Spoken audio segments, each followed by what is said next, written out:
Good afternoon, everyone, and welcome to the Wilmore Center on the Ripon College campus for a doubleheader of basketball at Ripon College as the Red Hawks host Illinois College this afternoon. Along with the executive producer today, Riley Eisnagel. Now that's on the camera, Mark Ernser, my play-by-play, color commentator, I should say. I'm Jason Mansmith. So glad to be along with you. Marty had a great interview with head coach Lauren Busalaki here as they get set to take on the Lady Blues. We're going to go to that, and then we'll get set to the game. It's Ripon College basketball on the Ripon Channel.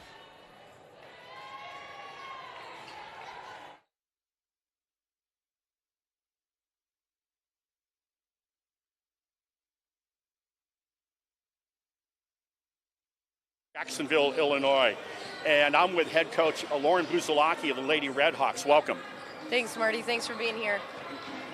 You know, I get the fun seat up in the Hawks nest. I don't have to pay to get in, coach, and I get to watch great basketball. So it's a no-brainer. And my wife likes having me away from the house, I've also noticed recently. Also, here we go. You came away with a loss in conference. That doesn't happen a lot of recent seasons. On the road, at Grinnell. Your general thoughts about that game? Yeah, I didn't do a good job getting us into just some flow, Marty. Right? Didn't do a good job making adjustments. They were coming after us from the start, and we kind of played with our backs on the heels for 40 minutes after those initial possessions. So defensively, we need to be sharper. Offensively, we've got to just score in some different ways that we didn't on Wednesday, so including early in transition. So there's some things we worked really hard on yesterday, and the plan is to apply them and get a little bit better today.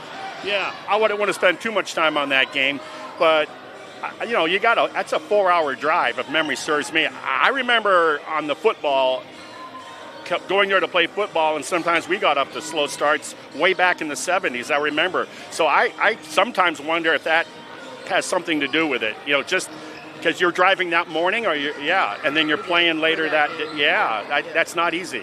Yeah, I will go down in history as never being a fan of Midwest Conference logistics, Marty, so. We'll leave it at that. Coach, today's contest, McCormick, the opposing coach, you both coached at Loras College, which I always find interesting. I get the impression she's probably a pretty good friend. Tell me, what is she going to bring today to try to get you to lose 2 in a row? Yeah, they're going to be super physical. They always are. Really aggressive in the backcourt. They'll press us today. On the defensive end in the half court, they'll also just be really physical, play deny, try to outwork us just to the ball. Be first to the ball. On the offensive end, they move the ball well. They run a little bit of read and react as well, which is like our offense. So they'll be looking to back cut and be aggressive towards the paint, get their posts off on ball screens. They do a good job shooting it as well and just pitching for three. So they'll try to move it at a high rate and get some open shots, just like, similar to Grinnell that way. Yeah. Guards are super confident, catching and shooting wise, can knock them down when they're open. So we've just got to continue to try to win that foot war, both on the block and out on the catch as well. One other question. I miss Bella Opelt. I don't know. I haven't talked to you about her situation. What is her situation, Coach? Yeah, Bella tore ACL our last contact day in October, so that second week in October, I believe on the 10th. So she had surgery middle of December on the 12th, and she's still a huge part of our culture and team. We miss her both physically and emotionally out on the court. That's been noticeable as well. She's been doing a good job adjusting her impact and influence, and she actually starts student teaching in another week, a little bit over a week, and she'll start really not only impacting our team but also impacting the classroom and young people, which is awesome for her. Excellent. I want to thank you for your time. Good luck. And did you notice I got hit by the basketball? I didn't even flinch, Coach. That's pretty good. Well, probably because I'm just a little slower. Yeah. Hey, Marty. best of luck.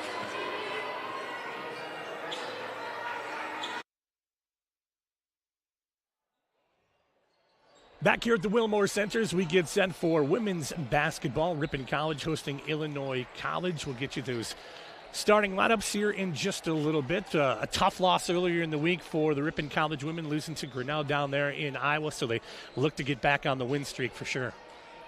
Absolutely. And, Ripon dominated Illinois College there earlier in the year or in the season. And what's amazing, you go into the numbers, it's one thing to dominate on the boards. They had 59 rebounds to Illinois College's 26. 30 of those were offensive, so they had 4 more offensive rebounds than Illinois College had in total in that game. The other part of the game was steals. They were able to get 20 steals to 8 steals for Illinois College. They converted mistakes by Illinois College into 35 points for Ripon. That was it. Significant thing. We'll step away for the playing of our national anthem and come back with the starting lineups in just a moment. It's the Ripon Channel. And as we honor America with the playing of our national anthem, the Star-Spangled Banner.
And welcome back here as we take a look at the starting lineups as the Ripon College Red Hawks host the Illinois College Lady Blues. Let's take a look at the starting lineup first for Illinois College. They are 5-9 on the season, 2-3 in the Midwest Conference. Still start number 0, a 5'4" freshman guard. It is Callie Ostreicher. Number 4, a 5'8" sophomore guard, Anna McKee, leading scorer on the team, 14.5 points per game. Number 13, 5'4" guard, it is Reagan Stringer. Number 34, 5'11" junior Jalen Patterson. And number 40, 6' senior Ashlyn Whitman. Under the head coaching direction of Jennifer McCormick, those are the Lady Blues of Illinois College. Once again, 5-9 overall, 2-3 in the Midwest Conference. Now look at your starting lineups here on your women's side for Ripon. The Lady Redhawks today will start number 3, Lainey Havlowitz, a 5'3" sophomore from Wild Rose. Number 4, Carson Nelson, a 5'8" freshman from Cottage Grove. Number 11, Natalie Rawolf, a 5'8" junior from Madison. Number 30, Ella Tempest, a 5'11" senior from Oostburg. And number 31, Haley Van Horn, a 5'11" freshman from Fredonia. Ripon College Redhawks 9-4 overall, 3-1 in the Midwest Conference. Leading scorer for the Ripon College Redhawks, Ella Tempest, coming in averaging 14.1 per ball game. And I think I mistake before, Anna McKee averaging 10.5 points per ball game for the Lady Blues. Marty, should be a good one here on paper. Looks like the Redhawks are a little bit in favor on that, but tough loss, as we said earlier in the week, at Grinnell. After a 5.5-hour drive, and then you play a game. Sometimes it just doesn't go your way. They're looking to get a little bit back in the win column today. Yeah, and it's going to be important because I'll guarantee Illinois College remembers that first meeting back in December and how they were at home and how Ripon really undressed them on the scoreboard, just beating them by 40. Speaking of 40 points, Illinois College coming off their win Wednesday evening while Ripon was falling to Grinnell College. They had 53% Illinois College of their offense came off the bench in that game. They account for 40 of the points, so It's one thing to be a starter. It's another thing to have depth. So it looks like McCormick, head coach for Illinois College, is following suit from Buzalaki in terms of building a really quality depth on a team. And we saw that last week in the game back here at the college. We're able to see just the amount of rotation that Ripon was able to work in that victory last weekend. Boy, and they do. And Illinois College, keep your eyes on number 14 and number 30, two freshman shooting guards that come off the bench. They lit it up Wednesday night. So keep an eye on Jenna Bowman in particular. She went 5 of 6, including 3 of 4 on threes Wednesday evening. The 5'3" freshman guard for Illinois College coming off the bench. She's also a member of a 38-0 her senior year. They won the 3A state championship in Illinois. So, yeah, she brings the artillery with her, the 105 howitzer in particular from downtown. So Ripon in the home white jerseys today with the red numbers and black trim, and Illinois College in the travel blues today with the black numbers and white trim. It looks like Whitman will jump versus Ella Tempest, and we are underway. First quarter action here at the Wilmore. Tip controlled by Ripon and just outside the reach of the Red Hawks. Turnover. Yeah. Carson Nelson couldn't get at it. Yeah, it was a great plan. They had that wasn't by accident. That was a play, actually. Player-to-player defense here as we get set up. And off into the back left edge now. Good move in the paint, good turnaround. Whitman puts it up, rebounded out. Ripon will come the other way. The senior Whitman, she's the centerpiece of that team. Pavlowitz through the paint, scoops up, blocked on the way through though. Beautiful block, all ball. Jalen Patterson with the rejection. Yes.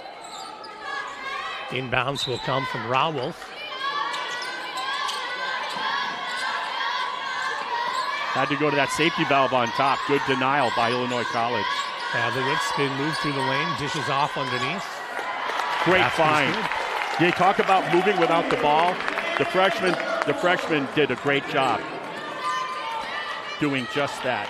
Making herself available. Van Horn with the 2, Patterson with the drive right now. At the elbow, a little loss of control. Ripon will have it back. It goes off of Ripon. And no, it goes off of Illinois College. Yeah, Carson Nelson was the one that disrupted that game, getting a hand on the ball from the weak side help. And look at this. They want to do a little pressing, it looks like, Illinois College. Pavlowitz will break through 3 and find Van Horn on the left edge. Early 2-0 lead for the Hawks.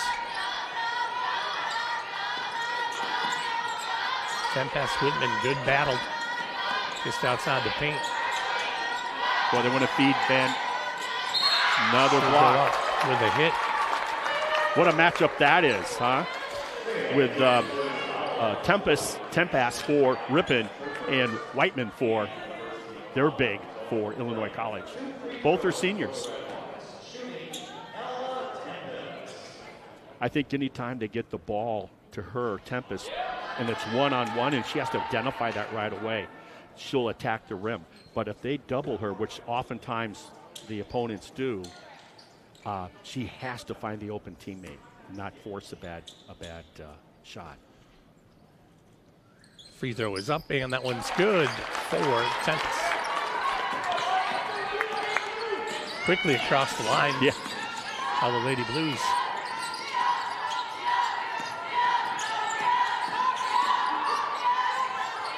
Striker over Whiteman.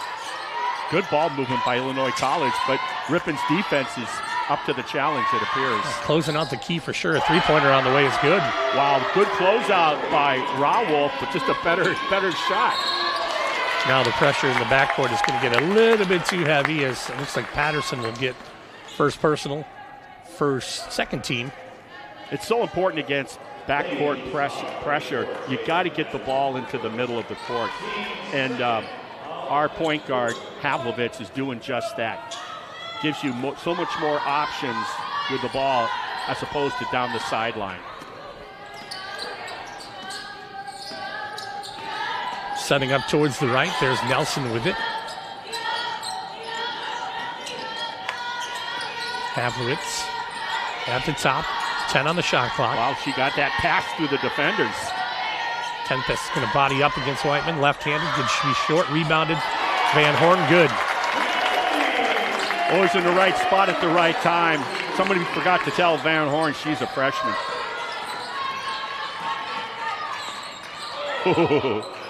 Quick. Back to the top, Ostriker.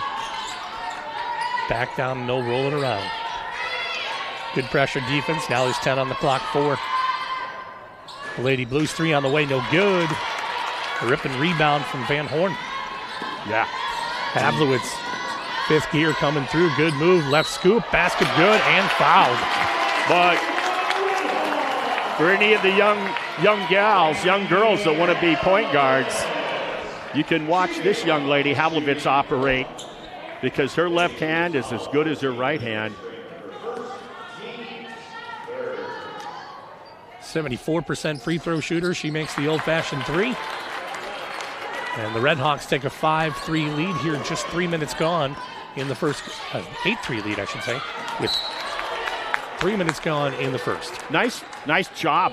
Normally, most coaches, they don't want to front that post. But she was like on her side, that would be Tempest, and she got help from Nelson, the freshman. Look at that. Speaking of Nelson. Nelson's got one to beat, and she's got a team with her. Basket up, no good, but she'll get fouled. You know, she hit her perfectly, and it was almost a no look. She kind of looked off to the right, trying to influence that defender to even come more her way to clear that bounce pass lane on the fast break. Well executed. Natalie Rawolf at the free throw line. First one rolls out. Just a nice pass from Havlowitz on that fast break. And when you have a point guard that will distribute like that, it behooves her teammates. They realize if I find a spot, she'll get me the ball. That one misses as well. Ripon pulls the rebound. Van Horn on the reload. Here comes Havlowitz. Rawolf bodies up. Can't get one to go either. Oh, way to attack the glass. Tempest with a rebound, but misfired on the pass. Nelson's going to get a little bit too aggressive on that defense, get called for the first Ripon foul. Yeah, I think her right hand was clear, was free on the ball, but that means her left shoulder was driving through the body. Yep, right call.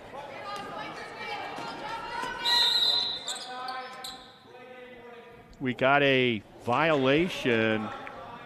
Okay, I think what happened was Havlowitz, you cannot break the plane defending. She broke the plane of the out-of-bounds line. It's a warning. Next time it'll be a technical. Striker, right side of the key, puts up the shot, blocked by Nelson.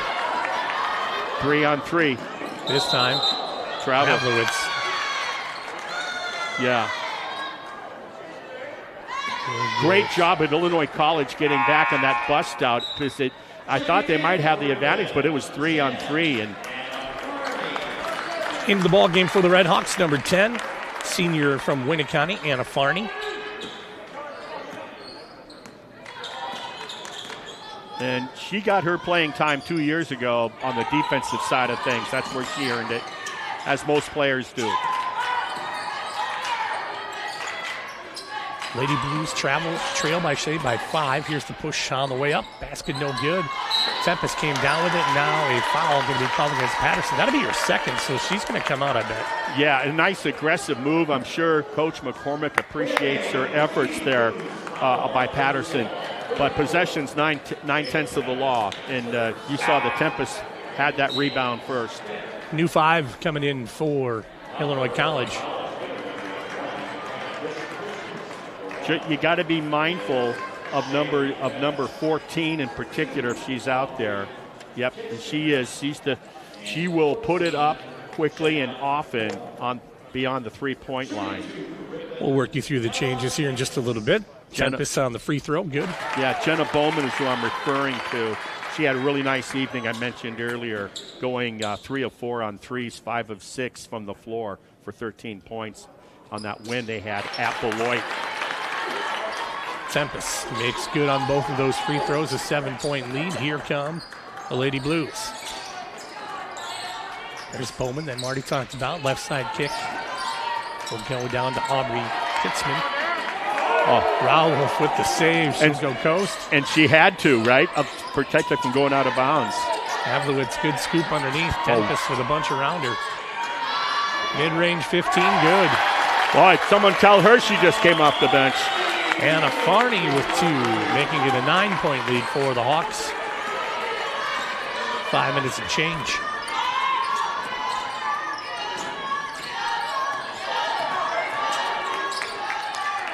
What a steal. And look at the outlet pass. Van Horn got tripped up. They were looking for a travel. Didn't get it. Shot on the way. Put up. No good.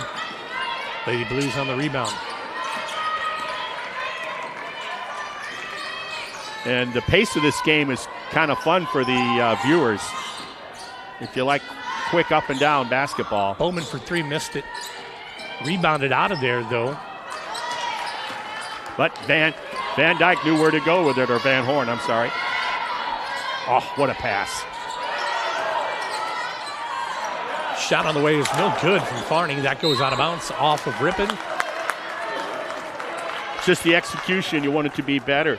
They're playing a little quick, Ripon, I think. They're so anxious to succeed on these plays. But, wow, I love the way in this first quarter, in the half-court offense, the way Ripon players are making themselves available for the pass to attack the rim. They've done a nice job of that. You just obviously want to see them do a better job of finishing. Yeah, the first 2 minutes or so, a little bit slower paced, right? Then you got a little bit of activity. New 5 that came in for Illinois College, right? Yeah. Setting that speed up like you said they would coming through here. Yeah, and as soon as we saw that backcourt press by Illinois College, things started to, for both teams, started to pick up. And both teams, it appears, are quite comfortable playing at a up and down rapid pace of style of play. 4:42 remaining. And Illinois College will inbounds on the north end of the gymnasium. Mackenzie Bester coming in for Ripon for her first action here today. I talked to you off the air. I was impressed with her play in that exhibition game against University of Wisconsin-Green Bay. She was very strong with the ball. Aubrey Kitzman brings it up, finds Bowman with it. And Kenna Christensen hands off. Shaylee Betts.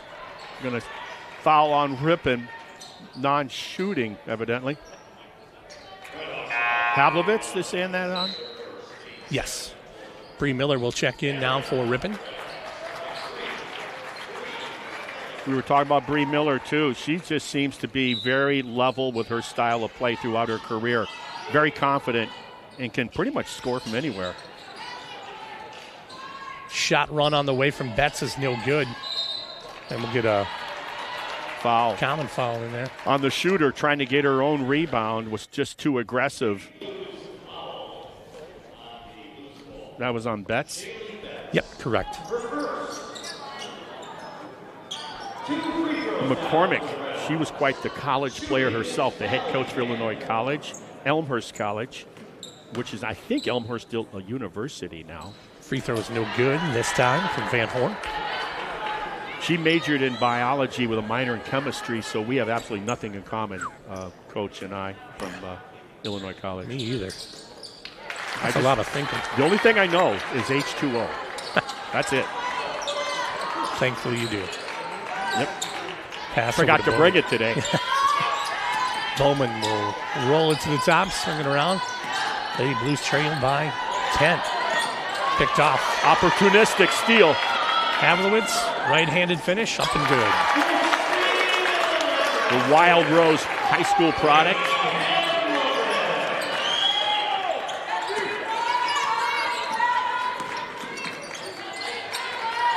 Ripon extending that lead to 12. 3 in the corner. That's going to miss back iron. Rebounded out by Farney. Farney always does a good job of her head up, looking to see who's open. Mid-range just short. Van Horn fights, gets herself the rebound again. What a basketball player. Corner. 3 on the way. No good. Bester. Bester. Good look. Van Horn, basket and one. You can see why Van Horn has worked away, the freshman from Random Lake High School has worked away into so many minutes into a starting role eventually. And she's just everything about her game. All aspects of basketball, she seems to be so adept at. We've had some pretty good athletes come away through Random Lake here. Oh, I remember Luke Hagel was a running back and a baseball player. Yeah, exactly what I was thinking of. Led the state of Wisconsin as a running back for yards in a career. Rebound is no good. I should say shots. I believe well over 4,000 yards of rushing in his high school career.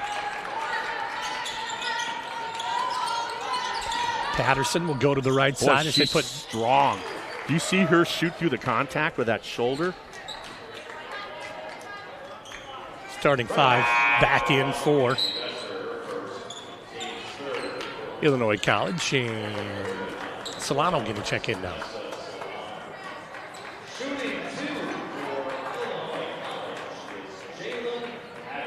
Patterson, junior from Plainfield, Illinois. Hey, tomorrow we get to feed half the women's team. Oh, well, good. What's on the menu? My wife's lasagna, which was we did last year, and it had such a good review. Back, huh? Going for it again. Yeah. Thanks for the invite. Appreciate it. Here we go. Yeah. Illinois drive down from nice the Lady pass. Blues. Patterson comes up. Strong move. Good move through the lane by Jalen there. That was great transition basketball there with 2 passes and a score. 10-point lead. Bree Miller will fight in the middle of the key, looking for something. Scoop up, no good. Can't get it to go. No, it was a good idea up and under on Whiteman. No look pass into Patterson. She'll get fouled on the way from the Solano. All of a sudden, the aggressive offensive play by Illinois College, putting pressure on the Ripon defense, they're getting whistles.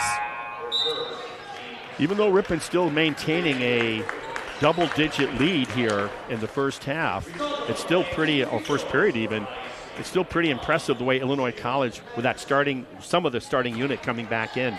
It's like they just took their game up to another level. Patterson has 5 points now. A free throw on the way, makes it 6 to lead the team.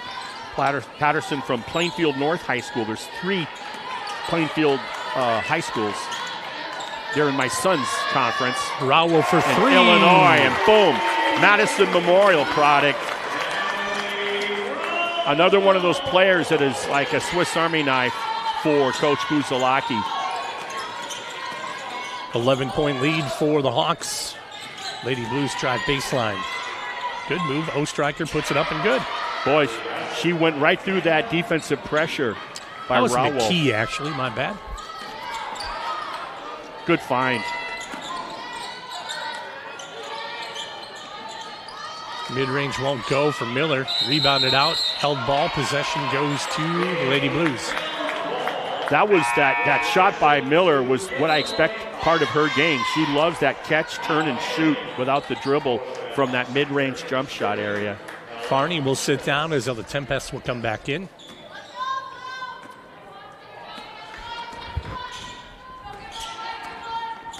I think it's needless to say, this game is not going to be a 40-point win by Ripon like it was back in December. Ostreicher at the top working against Solano. Good screen by Whiteman. Patterson 3, no good.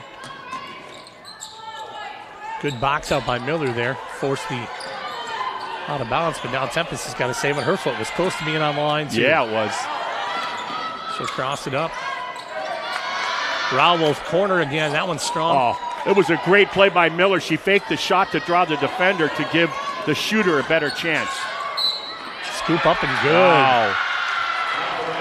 This is the best transition effort I've seen by an Illinois team coming into this gym in a long time. They're up and down play right now. They are clicking. Foul is going to be on Natalie Rowell. First personal for her. Team's 5th for the Hawks, and McKee will be at the free throw line. They're chopping into that lead now, just a 7-point deficit. A layup here. It's going to make it a 2-possession game. Got a little blood issue. Looks like Tempest getting looked at.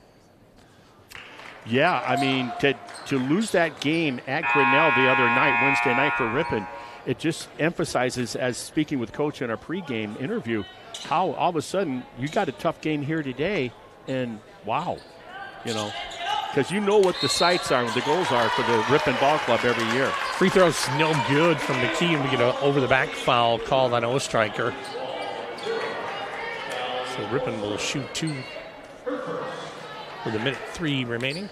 I'm impressed with Illinois College coming in here today and wanting to, coming off their win Wednesday night at Beloit. Here's another road game tester for Illinois College. Miller, free throw, good. She's going to take a break if this one goes through.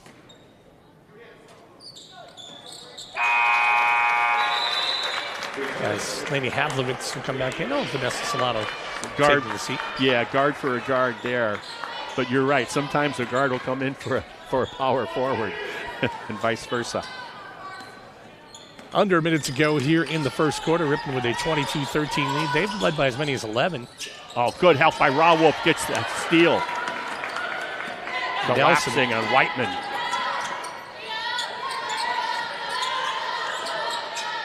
There's the collapse. Got to find the open teammate. And they're looking for pressure. Call timeout, yeah. Bailed her out. Boy, you get her pinned against that baseline, and they had her trapped. It's like 3 defenders on Tempest. And, boy, Coach bailed her out. Otherwise, it was a turnover. 22-13, Ripon leading here with 39 seconds and change remaining left here in the first quarter. A double header of basketball here today. We'll have the men's game half hour or so after the women's game is complete, around 3 o'clock. Men, great effort against a very good, one of the better Grinnell teams we've seen in recent years, and came up so short, 99-97. Grinnell College averaging about 122 points a game. Ripon held them to under 100. Yeah. So tip your hats there. Kenny Finko, head coach for Ripon, came out in a 1-2-2 zone, and it was effective against the 3. But to Grinnell's credit, they were able to do more damage in the traditional fashion down low, and that was the difference of the contest. Inbounds way up top will go to Tempest. Drive, puts up the shot, no good. Rebounded again, gets it herself, and then tipped out of there. Now push foul called underneath. Ooh, makes that call right in front of Coach McCormick, and everybody thought the same thing, that those long arms by Whiteman makes her taller than 6 feet. She's got that spider body coaches will talk about, and she's a cool customer, Whiteman. That's the thing is, that was a big foul, right? We're at the end of the first quarter, and she's now got 2. So it's going to force McCormick to think about what to do with Whiteman. And remember, Patterson's got 2 as well. Talking about the pride of Plainfield North High School down in Illinois. Those are all big high schools in Plainfield.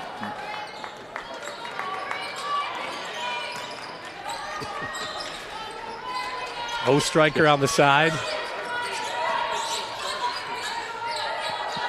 Working around Red Hawks with a 10-point lead.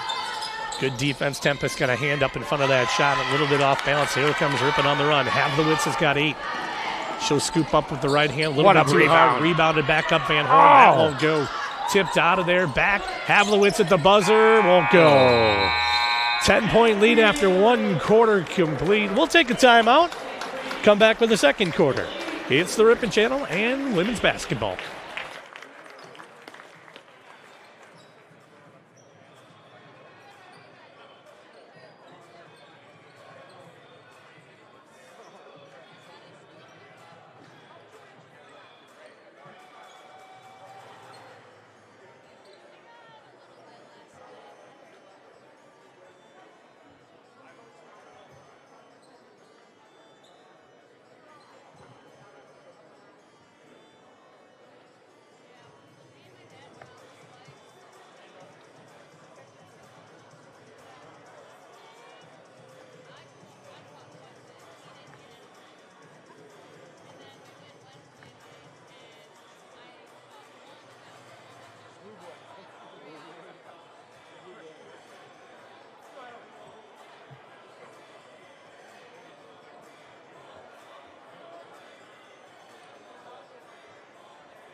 Back here at the Wilmore Center as we get set for quarter number 2. Redhawks 7 of 21 for 33% in the first quarter. 4 of 13 for Illinois College for 30%. 31% we'll give them.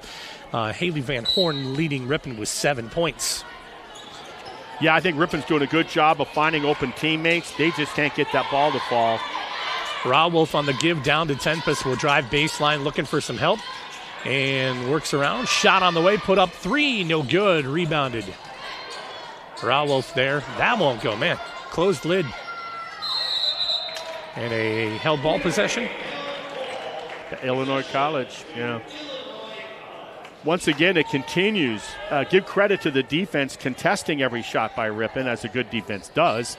But there's a lid on that basket for the Lady Redhawks right now. They're just going to have to ride it out. Illinois College trailing by 10 here. They're working around the outside edge.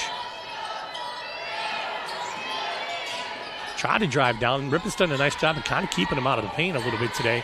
Yeah, they have. It's a battle of the bigs in there, especially with Whiteman not playing right now for Illinois College. Havlowitz will finish left-handed. That'll go. And in fact, her last 2 made baskets, I believe, unofficially are with that left hand. And look out, there's the transition pass. Bowman now working inside. The pen pass is there to pick it up. Shot won't go. Boy, is it active down there. Illinois College averaging 62 points per game. Ripon pushing about 66. What a great dribble relocate. Kick out from the point guard to Rawolf. She wanted to shoot the 3 on the closeout, does the blow-by, pull-up, mid-range jump shot, forces McCormick to take a timeout. 30-second timeout. Redhawks up by 14. Good timeout, too. You've been within anywhere from 7 to 10 point deficit with Ripon, and all of a sudden it's ballooned up, I believe, unofficially to their biggest lead for Ripon. It is their biggest lead. I was kind of guessing. I think you would have covered for me, and you would have not even told the truth if it wasn't. Well, I think you're just a good guy. Yeah, you're right. We would. There's only been one tie in this game. So.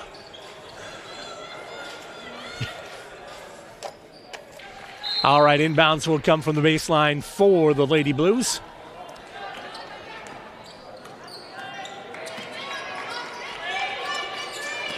Working it down through the right side. 3 on the way. That won't go. Rebounded out. Good weak side rebound. IC set to load again.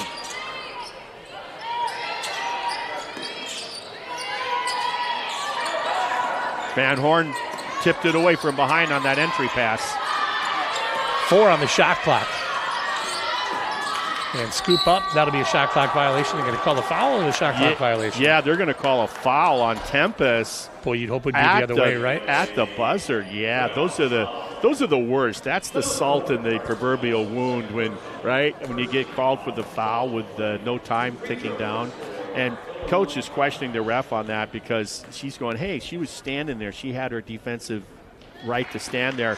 But he's given the sign language that Tempest evidently was guilty, or I should say number 4 for Ripon. Is he called that on Nelson? Yeah, he called it on Nelson. Okay. He said Nelson got her across the forearm. 27-15 lead for the Hawks. Tempest double team means somebody's open. Yep. Van Horn caught it. She going to travel? No, they call held ball. Held ball. Yeah, I had the same question because as she went up, that pivot foot came off the floor when the whistle was there. Good defense by Illinois College. They're playing physical. Rawolf looking for someone, finds Nelson. Wide open. Van Horn got it. And she has not really hunted her shot much. Nice find. 9 points for her to lead all scorers. Good defense by Van Horn. Shot is on the way and no good for IC. Ripon will come the other way. Havlowitz with a high dribble. They're going to call what do they call? And they wanted the carry call. Instead, it's a foul against Illinois College. McCormick is going, hey, take the handle off that dribble on the carry. That's part of the game they've gotten more liberal with through the years is palming of the ball. Kitzman with the foul for the Lady Blues. Good inbounds pass. I say that because it was a bounce pass. Chest pass would have been tipped away. Havlowitz double teamed. Ooh. Look at this. Van Horn will come through, put up the left hand and get hit. What? That was the same thing Rauwolf did just moments ago on the closeout. They get him in the air on the fake shot and then use the dribble to stop and pop. She was fouled that time. Starting 5 back in for IC. Hallie Van Horn will shoot. Whiteman back in. Notice she's got those 2 fouls. The mother hen, the battleship for this team, the senior, number 40. Good player. Next one on the way is something good for Van Horn. 10 for the freshman. Boy, you better be on your high horse the way they are pushing that ball into offense, Illinois College. One-on-one. Backing it in against Tempest. Good defense, denied. Carson Nelson got a hand on it. Oh, what an interception. She'll go right side of pipe, take it up, right-hander, can't get it to go, almost went coast. Oh, what a beautiful take. Rauwolf will reload back to Nelson. She'll take it again. Shoulder up. Whoa. A little crowded in there. Rauwolf mid-range behind the glass, no good. And a foul. Yeah. Too far behind the glass, actually hit that side of the backboard. The way that McCormick, Illinois College head coach, has the Lady Blues playing very aggressive defense. And for that matter, the transition passing also very aggressive. They brought their need I say, their A game, their aggressive game today. Shot for 3, Patterson, no good. Ripon will run it down. They got numbers. Had them. Now they still do. Rauwolf will look for some help and find Tempest. Pavlovitz, good stop, backs out. Travel on the walk. Yeah, a little bit of a shuffle. Kind of reset her pivot foot just as she caught it. Farney will return for the Red Hawks as Natalie Rauwolf will sit down. Yeah, Rauwolf had seconds on Lasagna last year, so good to know. I'll be looking to see. I'll be looking to keep an eye on her. It's always good to know the culinary habits of our players here, right? Yeah, it is. Fans want to know everything. Yeah, right. Shot won't go. Can't wait to hear the rave reviews about the Connie Brownies, though. Oh, yeah, chocolate caramel brownies, the little scoop of vanilla with that chocolate syrup. And let me tell you, I don't know if there'll be any left for the players. Bree Miller checked in for the Hawks as Van Horn gets a little bit of a break. Commenting earlier this year how the depth of this Ripon team is. You're starting 2 freshmen now. That's 2 freshmen of a team that won conference. Free throw on the, I should say 3-pointer on the way is no good. Tempest had it. Yeah, excellent point. You got a conference championship last year, and now you're starting 2 freshmen. With lots of returners from that team, and you're starting 2 freshmen. Yeah, it's like, wow. You have so much depth on that Red Hawk team. Nelson will look the inbounds, does so way up top. That compliment, the denial on the inbounds plays for Ripon has not been easy here in the first half. Miller, good move this time. Put it down. She should have shot, right? Yeah, and she's thinking the same thing. Catch and shoot on the way. No good. Misses. Tempest grabs it. Under 5 minutes to go here in the first half. Miller this time rejected. Whiteman with the block. Once again, the continuation of that aggressive defense for Illinois College, creating a turnover on Ripon. Hawks leading 31-15. Yeah, in the way, if you don't look at the scoreboard, you think it's a much closer game. Ripon, Tempest, and Farney fighting for the same ball. Yeah.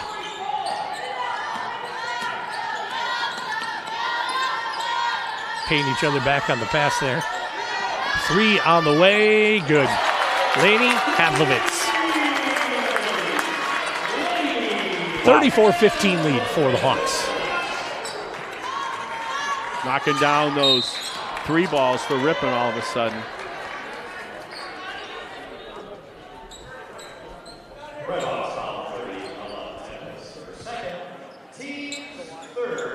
Tempest is going to get her second, team's third.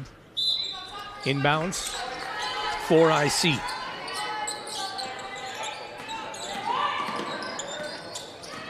Good attack. Very nice attack. Dribble drive on her hesitation dribble.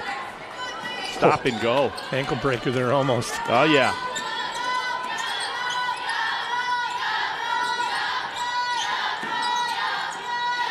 Ripon seeing the floor very well right now. 3 on the way. Havlowitz again. Missed right iron. Out of bounds.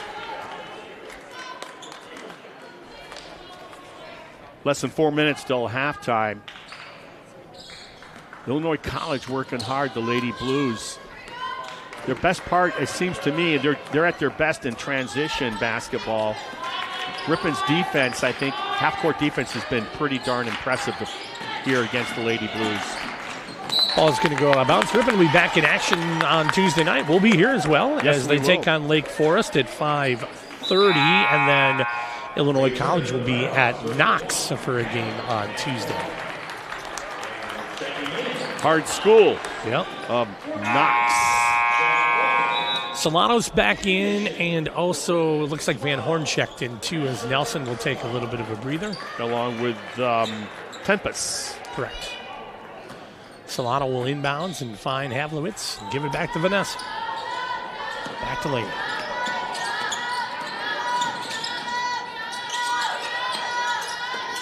Miller with the handoff. Back to Havlowitz. Come through. Good move underneath. Good cut to the basket. Give it up there, Farney. What a beautiful backdoor cut by the former Winneconne grad, Farney. My goodness, and a find by Havlowitz. 21-point lead for Ripon. Good move, turnaround, Whiteman. Good shot. Boy, was that a double sort of clutch. I'm coming over my right shoulder. Whiteman with the finish. Miller, 16, good. That is her game right there. You're going to do a 2-second video. Catch, turn, and shoot. You don't want to guard me? Okay, Miller, that's what she does. Left side edge now. Haven't seen much out of that left corner from IC. A little bit more right base than anything, but yeah, they'll work it over there. Interesting, yeah. Whiteman again, right-hander. Good finish, man. I mean, Van Horn did everything to stop her. It was just a better shot than the defense. Solano looking inside, finds Van Horn. Thought she was going to take the shot, but instead Van Horn was coming through the middle. Yeah, I think that's what threw her off. And then she was coming down that lane line, Van Horn, and made her think, oh, I'll pass this. Yeah. Mackenzie Bester checking in for the Hawks.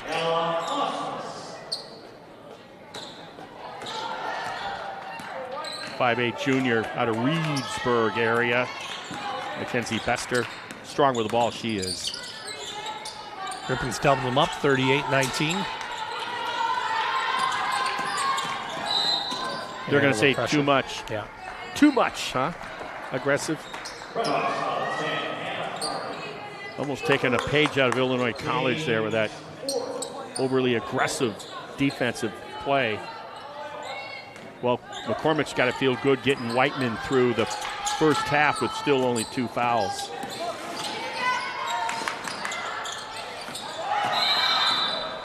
Foot on the line? Yeah, step down. Okay.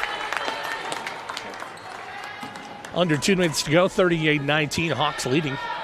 Yeah, I think that was Anna McKee, the senior out of Edwardsville, Illinois, stepping out of bounds.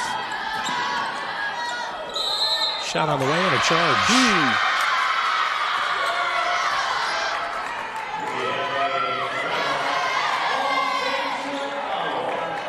that foul is going to be on Bester. Yeah, nice left-handed drive down that left lane line. And the defender, smart play, got the charge call. Give and go inside. Too much go. Got to get Midas-sized. Van Horn, good fight on the defense. That is tough. Bester will throw back. Solano, 3, dials it up. No good. Back iron miss, but Bester's right there to pull it. Now they'll reload. Shot clock does as well. Miller inside the 3. That won't go. Van Horn on the pull.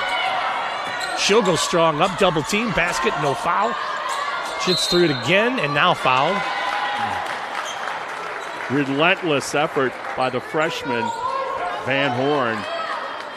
And there's a theme there. I think all 3 shots missed on back iron.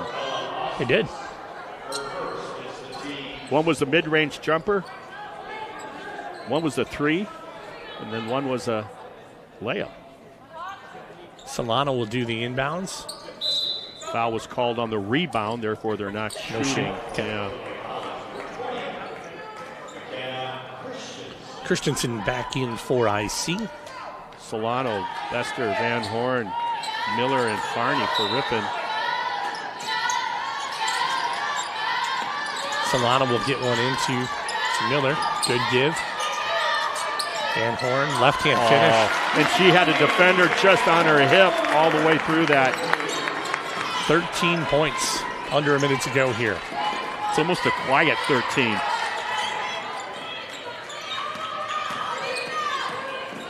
Good defense by Bester. Christensen 3, that'll go. For McKenna Christensen. Yeah, another freshman for Illinois College. Bester, hands back out. Miller on the drive. Good take, left hand, no good. Rebounded out by IC. They'll come the other way.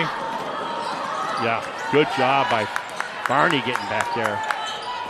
Shot clocks are even with the game clock. Doesn't matter, they'll take the shot. You never see that. Nice. Picking up the garbage and putting it back.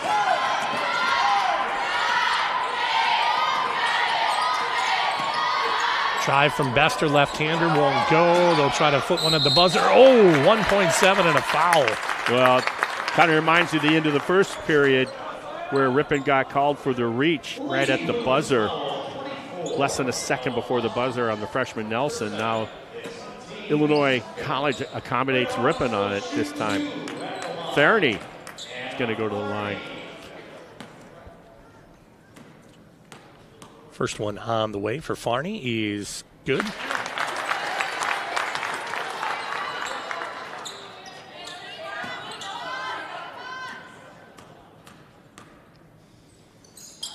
Rips the rope on that one, too.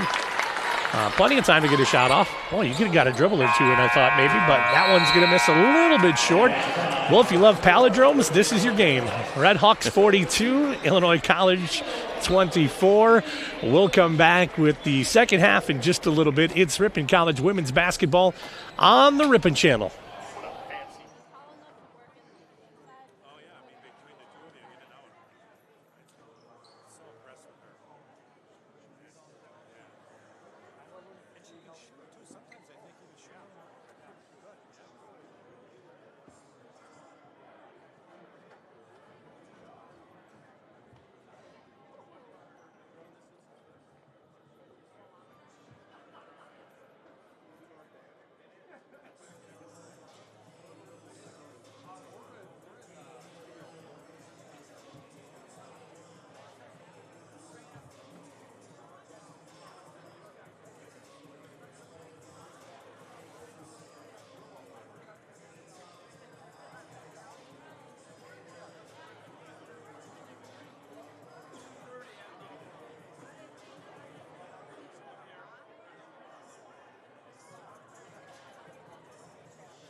Back here at the Wilmore Center on the Ripon College campus for Ripon College women's basketball as they lead Illinois College 42-24. Quick look at stats.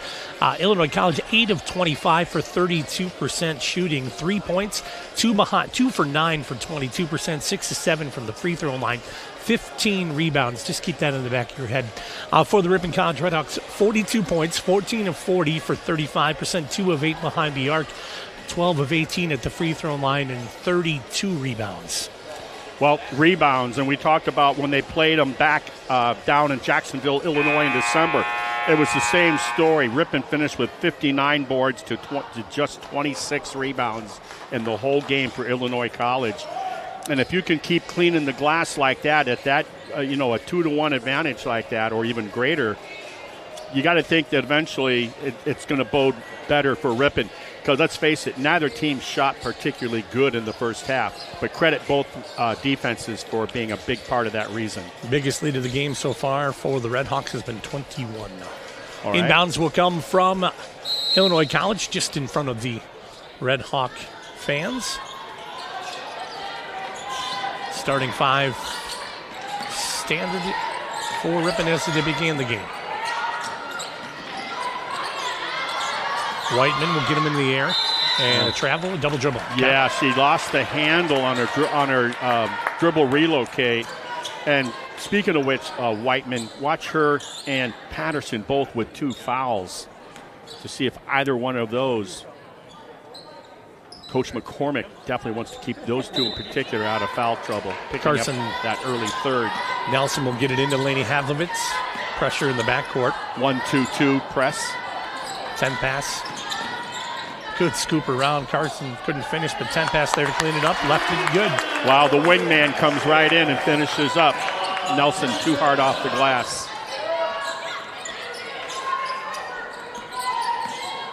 Striker. Good move underneath. Shot up, no good from McKee. Speaking of too hard off the window. Leading scorer, 13 points. Hallie Van Horn. Nice block, Whiteman. She's good at that. She leads, she has the school record in block shots for Illinois College. A little spicy dribble in there. Striker working around. Nelson got it. Boy, was that pretty. Little baby half hook to go over the outstretched, taller defensive player in Nelson. There's how you break a press. Right-hander this time won't go for Van Horn. Here you go. Out of there by Havlovitz. 3 on the way. Rauwolf, no good. Rebound, Ella. Look at those offensive rebounds by Ripon adding up. Havlovitz will come through, won't get it. Gets the harm, though. And we'll go to the free throw line. Both teams picking up where they left off. Very, very much of a up-paced game. Havlovitz at the free throw line is good on the first attempt.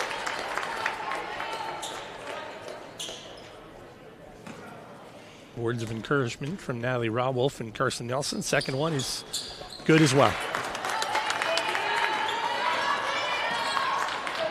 Ripon with a 20-point lead. Pressure on the back.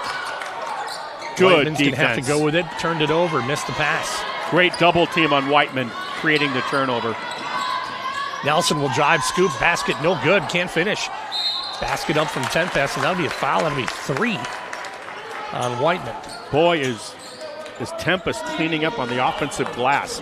Here just in the first couple of minutes of action, I'll bet you she has at least 3, maybe 4 offensive boards.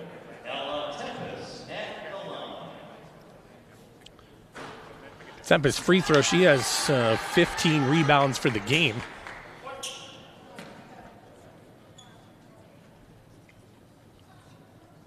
Second one is on the way, and that one falls short. Nelson right back to Van Horn, up and good. Hallie Van Horn with 10 rebounds. Already has her double-double. She does. Just underway in the second half. Shot is up, no good. Rebounded by Yeah. Van Horn. Tempest might have got a piece of that on the turnaround jumper by Whiteman. Good feed, one-on-one. Tempest now gets 2 on her. Oh, Patterson's beside herself. She thought she had all ball on that weak side help. That's going to be foul number 4 on her, I believe. Oh, really? Yeah, that is Jalen Patterson's 4th. Oh. How frustrating when you have one of those days as a basketball player where you get early foul trouble and it continues to haunt you throughout the game. You spend more time sitting next to the coaching staff than you do out on the court. What do we got here? 2 shots? Okay. Yeah, her 4th. You got to believe, well, yeah, she is coming out after this free throw, Patterson. Tempest, normally a decent free throw shooter. Struggled in the last 3. Yeah. Maybe all that hard work underneath on the boards. That one's good. A little more oomph on that. Looks like Sophie Schlevy's going to come in for the Hawks at the next opportunity, which is going to be now. Her first appearance this afternoon, the former Red Robin of Anago High School.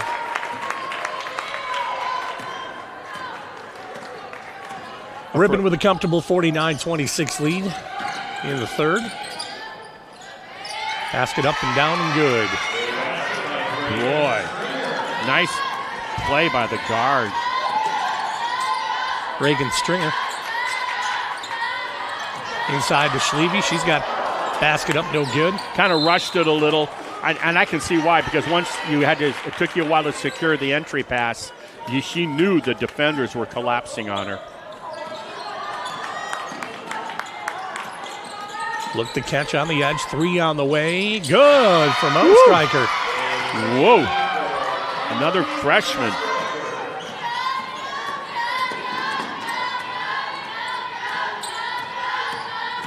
Good defense.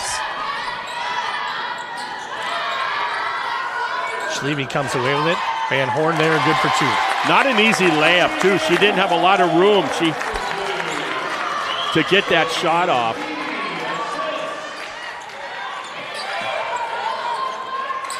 Three on the way again. Good this time. The other guard. McKee.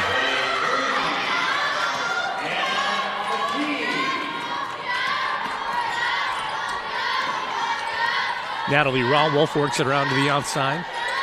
Illinois College trying to shoot their way back into this game.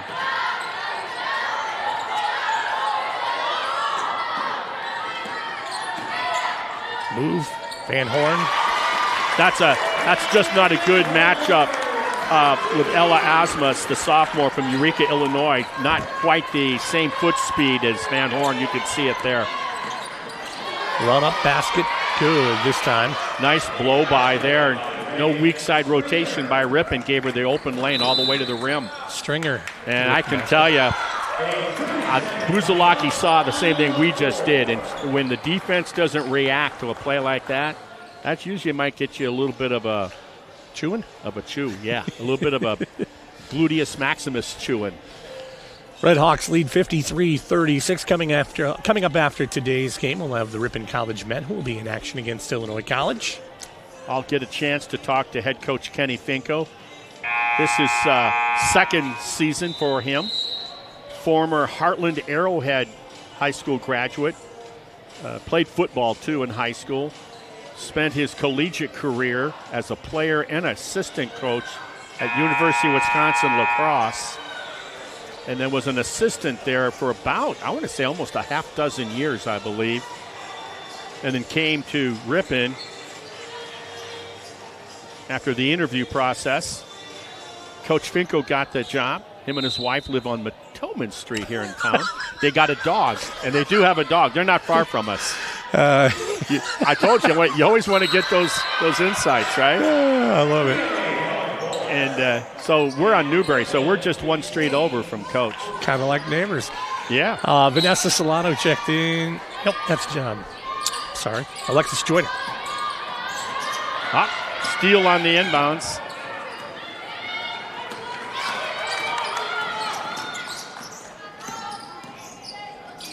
Working through this time. Christensen Wow, runs into there's a Schleve. collision. They'll call it on Schleve on the reach.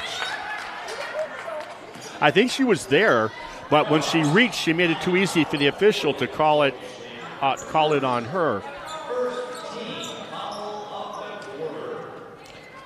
Red Hawks' first foul. You mentioned Joyner in the game for Ripon, Nicolay High School. Former Brewer head coach. His kids go to Nicolay. Shirley Betts working against Schleve, almost picked out of there and gets it back. Now, wow, how did she reload on the get top. that back? 3 on the shot clock. Deep one from Christensen. That'll miss. Rebound comes off to Schleve. Ripon will go with Havlovitz.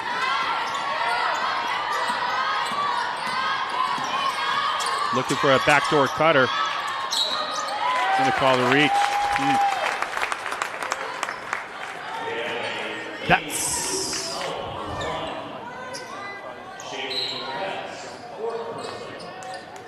boy, fouls building up. All the more reason you want to see Ripon do a good job at the free throw line. Tempest back in. Shot from Laney's out of bounds. Off the miss. Schleve will take a little bit of a break.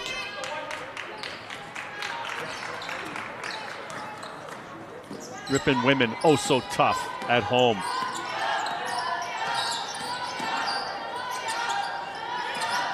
Shot on the way, coming through. Betts will get fouled. Shot gonna go? No. Boy, does Betts do a good job of just her dribble drive. She just puts pressure on the opposition, creating and drawing contact, forcing the ref to blow the whistle. Good hustle there by Betts.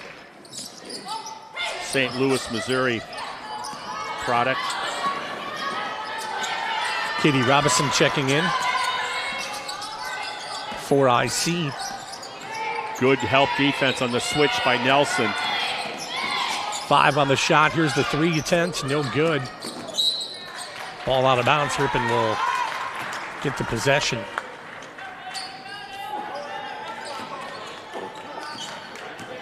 Red Hawks looking to move to 4-1 in the MWC, and that ball goes off of Nelson's right foot. Correct. A little speed dribble down that sideline. Caught that size 9.5. She didn't tell me that. No? Oh, it's a guess. Maddie Friedel will check in for the Red Hawks, the 5'11" sophomore from McHenry, Illinois.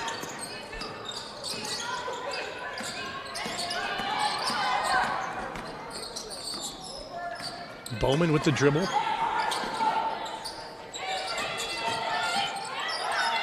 Good defensive help, but what a great job. We talked about Betts earlier, bailing out her teammate after she loses the ball. Christensen lost the ball. Here's the pressure in the backcourt. Tempest back.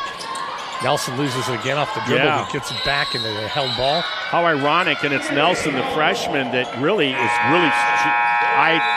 the first thoughts of thinking of her in basketball is how strong with the ball she is, and here back-to-back mistakes. Starting 5 back in for IC, including Patterson with those 4 fouls. Interesting seeing Maddie Friedel out here.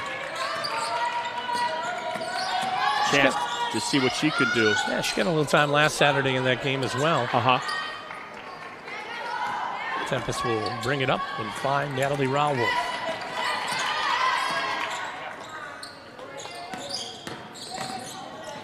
Nelson this time good at control. Tempest with the rebound up and good. Boy, just cleaning the glass. Such good position on the weak side for that rebound by Tempest.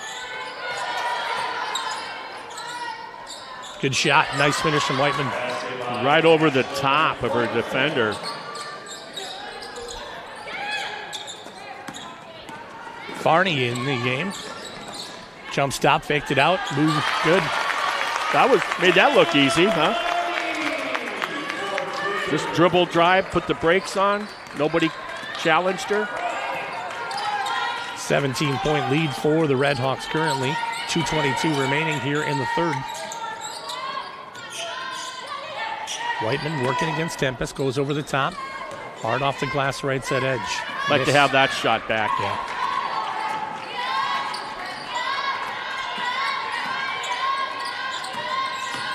Nice defense. Cut through the middle there by Rowolf, but she'll get fouled. Ripon started this game today kind of making themselves available in the half-court offense and making that offensive click, and haven't seen a lot of that since after the first quarter. And, boy, Rowolf just went down Main Street, and what a nice find by her teammate.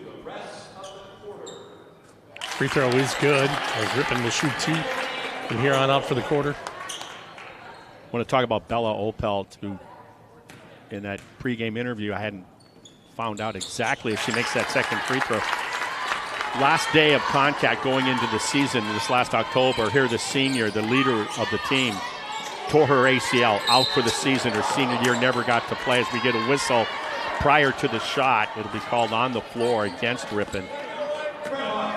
She's right in the mix on the bench there, though, right next to me. Right? Yeah, so she's the leader, and she starts student teaching shortly. I mean, but coach understands how much it means to especially your senior year, right? It's not like, hey, I'm going to take care of this injury and I'll be back next season. Just too bad. So Patterson's going to get her 5th.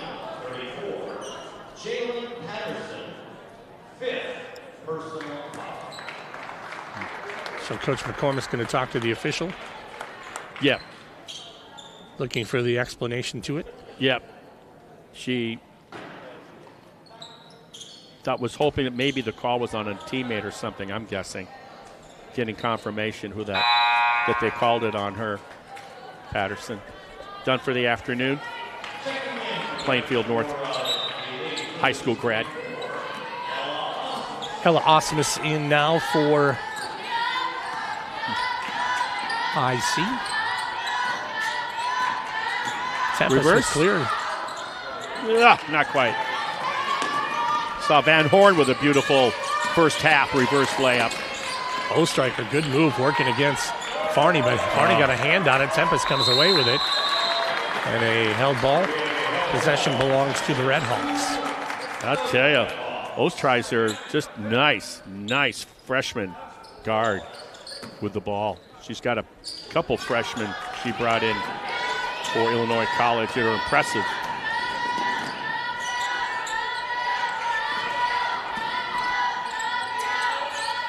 Friedel along the left side. Cut back to her. She'll run out of real estate travel or nope, foul on the ground. I was wondering the same thing. Is it going to be the walk or the bump? We knew the bump caused it, but yeah.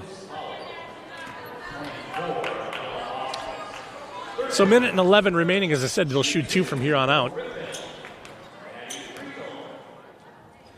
Friedel, free throw line, good.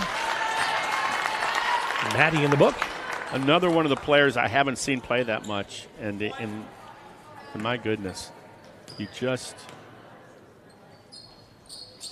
That one's good as well. Just so impressive with the. I know I've said it, with the depth of this Ripon Lady Redhawks squad. Friedel is 10 of 12 from the free throw line on the season. Is that Van Horn? Must have come in for Tempest. Correct. Shot on the way, Striker again. That'll short. Under a minute, 61-40 lead. Tempest is 1 point away from her double-double. Hallie Van Horn already has one for the Redhawks.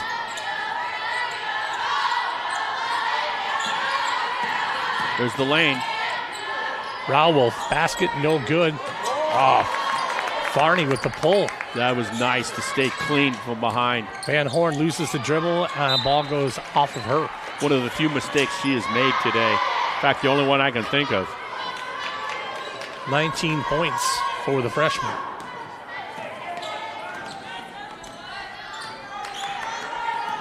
If they're going to make a move, they need to start right now, Illinois College. Whiteman catch, basket up and good. That's 15 a good start. seconds. Can they stop Ripon on the other end? We'll find out as we get into the fourth quarter. Nelson, basket up and good. Her ability to dribble in traffic, I think, is what caught the eye of the coaching staff early on in the season. Chucking one at the buzzer. That'll fall short. 63-42. We'll come back with quarter number 4 in just a moment. Red Hawks lead Illinois College.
Back here at the Wilmore Center, fourth quarter action set to begin. Ripon leading 63-42. They've led wire to wire here so far. Now a little conversation at midcourt amongst themselves.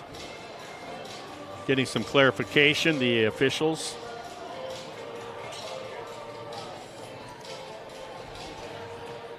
You know, it's one thing to score from 3-point land and to feed the beast with Whiteman, who's not going to start the fourth, but I'll guarantee it should be in shortly, the 6-footer for Illinois College. But if they're going to climb back into this, they got to find a way to stop Ripon putting that ball through the cylinder on the other end. Illinois College actually a better shooting percentage than Ripon.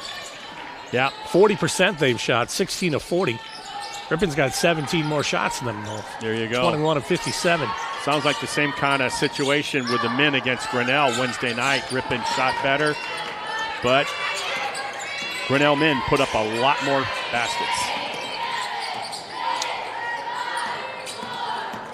3 seconds on the shot clock. Here comes the run through. That's going to be picked off. Great defense, walling up in the lane. Never let Illinois College get comfortable or get the ball into the paint.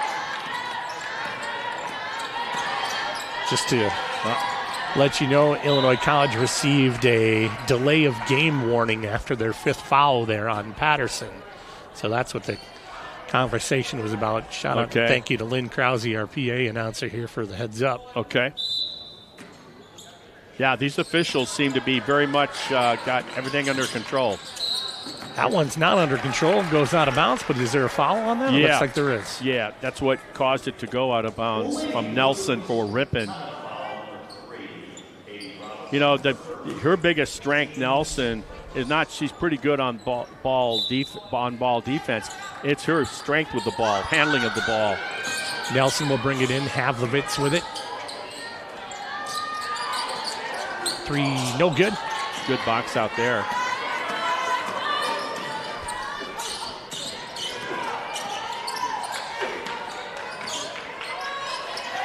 I see looking around the outside perimeter. Marty said got to hustle now if you're going to do anything. Bowman will push it down to the right side. Back up to the middle. Christensen drives left-handed. That'll go for her. Nice take. Used her body there to ward off the defender. Look at that, splitting the defenders. Havlovitz. Oh. 3 on the way. Good. Oh, that might be another reason why Nelson's out there. Rope rip, right? Yeah, the kid out of Cottage Grove. 22-point lead for the Hawks. Tied their biggest lead of the ball game. 3 on the way. Christensen, no good. Tempest. Oh, look at this. Split the defense. Nelson on the outlet from Tempest. Wow. What an outlet pass. Wes Unseld, 1972. One of the best outlet passers in the history of the NBA, Wes Unseld. That one's on the ground. Tempest comes away with it, finds Van Horn. 2-on-1, Van Horn. I'll take it. Give me 21 and a timeout taken by Coach McCormick. He has seen enough. 30-second timeout. Yeah, this is really turning into what I didn't think it was going to happen today. I made the statement it was going to be a much more competitive game than it was a month ago down there. It's just too much Ripon. It's just too much of everything. Well, we talked about the rebound situation. Ripon with 46 rebounds, Illinois College with 21. And that's what it was. Like I said this earlier. There, Ripon had 30 offensive rebounds last month down at Jacksonville, Illinois. They had 30 offensive rebounds. Illinois College with just 26 total rebounds. Right. So right now, Ripon's offensive rebounds are 23. And the offensive rebounds for IC is 3. Obviously, 23 on the defensive rebounds as well, but Illinois College with just 18. Yeah, it's tough to win. And then, the other category you look at is turnovers, and I'm not sure where we're at with that, but that's probably closer, I'm going to guess, closer to an even number. Illinois College with 20, Ripon with 12. Here's the shot on the way, put up, no good. Rebound from Christensen. I should say Betts. Yeah. Sorry. Betts tipped by Tempest right to the Havlovitz. Havlovitz, good feed to Raul Wolf, puts it up for 2. That's pretty basketball, as they say, right? It is. 72-44, Ripon with a big lead. Talked earlier, Raul Wolf figured out a couple of years ago or last year, you want to get the ball, you run with Havlovitz. She'll find you. Good distributor. Used to be something under a hood, from what I understand, in the old days. Foul will be called on Carson Nelson, third personal for her.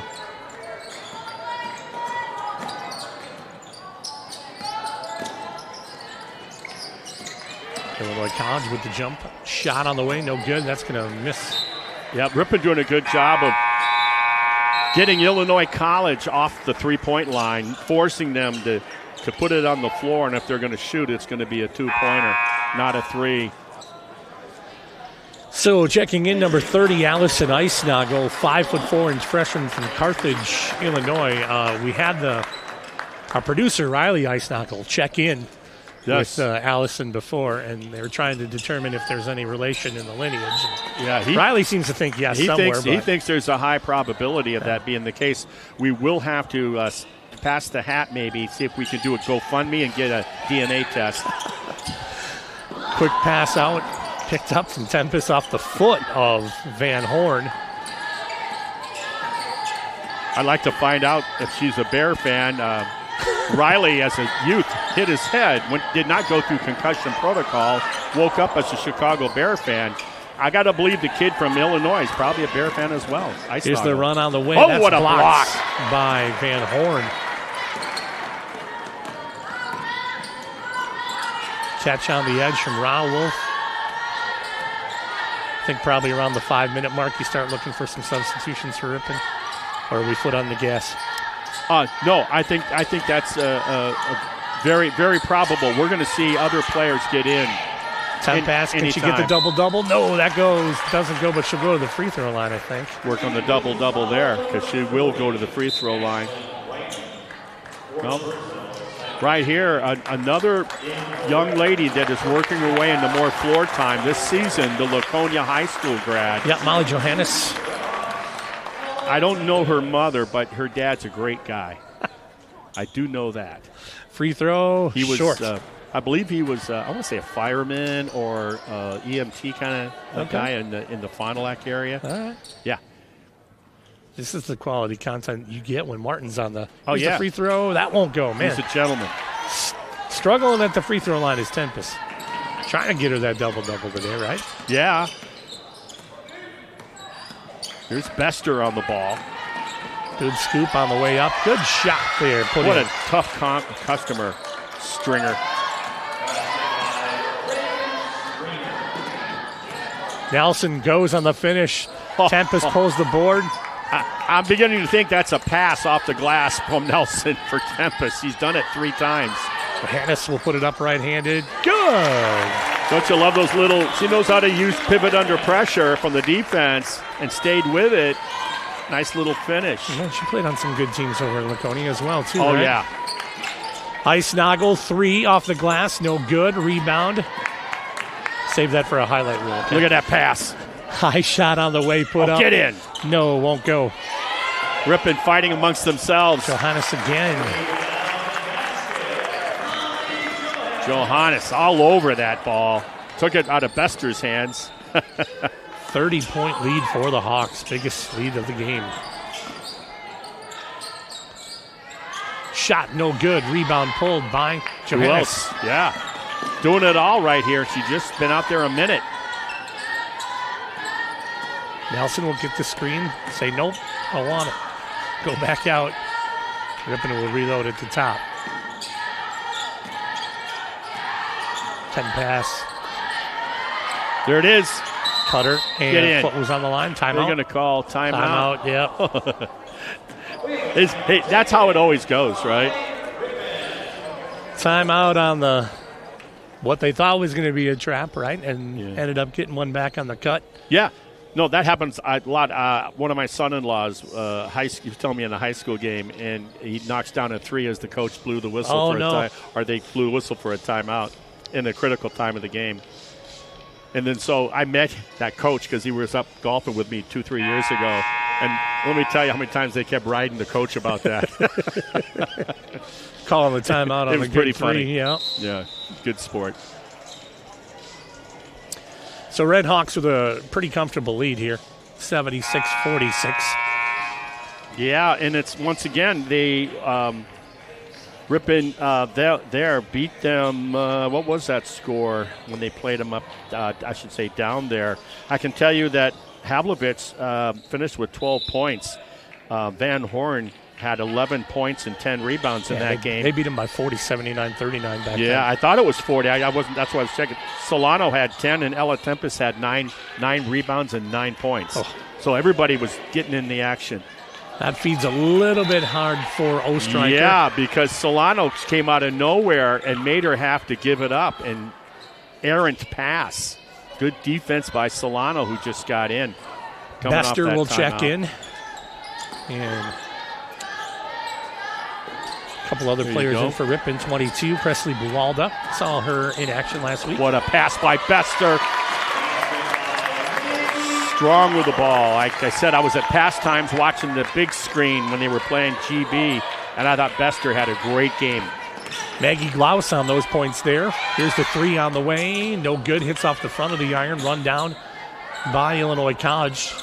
Tipped out of there, Solano. Yeah, nice job. And a foul will come. Yep, Maggie Glaus got a little swipe around the head. Foul on Illinois College, who's desperately just flying around trying to make something positive happen. There's bench clearing 5 for 5. Get used to that later in the month, or is that next month we'll have Grinnell come to town. We'll see that all the time. Interestingly enough, we saw Ryan Kane do that for the first time a couple years ago, 3 years ago, where he went 5 for 5.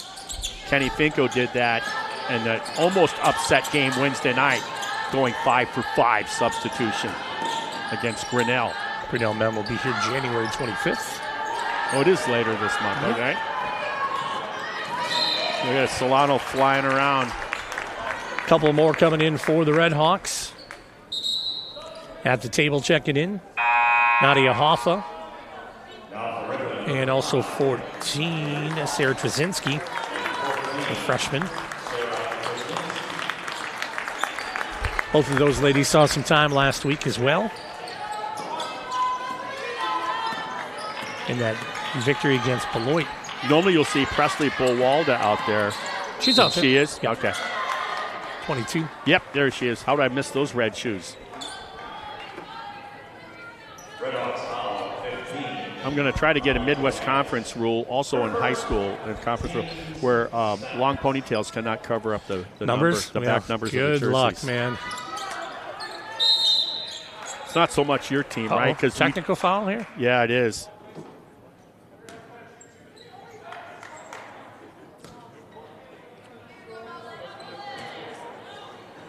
Okay, he's going to talk it over. The official called for a technical foul, or called a technical foul. He's explaining to his partners what he did and why he did it, I'm sure. And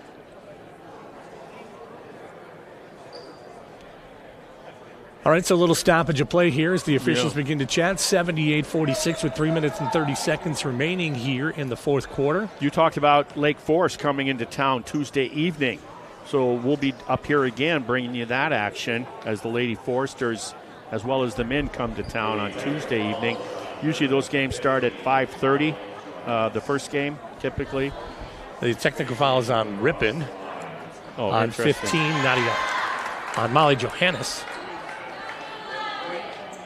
I'm not sure what they technical foul is for, but it was called against Ripon's Molly Johannes.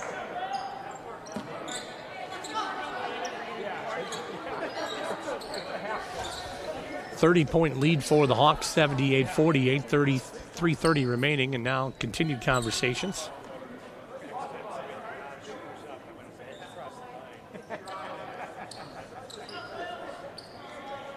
All right, and Johannes will be right in the mix here on the inbounds. All right, back to action. Nice tip away. Feet underneath. Here comes the shot on the way, three-pointer. Christensen, that won't go. Rebounded out. Buwalda will come away with it. Ripon on the run. Yeah, she stood outside of the pile and took the deflection. Smart move.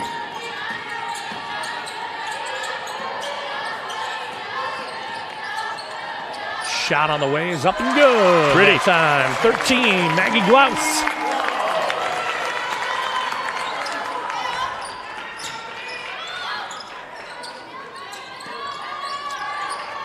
Inside pass this time. Lady Blues will go up. That's a rebound coming back down to Glaus, and we'll hand it off to Hoffa. Yeah, Hoffa, nice job on defense there. Played her ball at Westfield. Westfield has a really good team in girls high school basketball. Hoffa's open, wide open. Oh, she was an orphan. Last left-handed basket up and good for Nadia. Yep.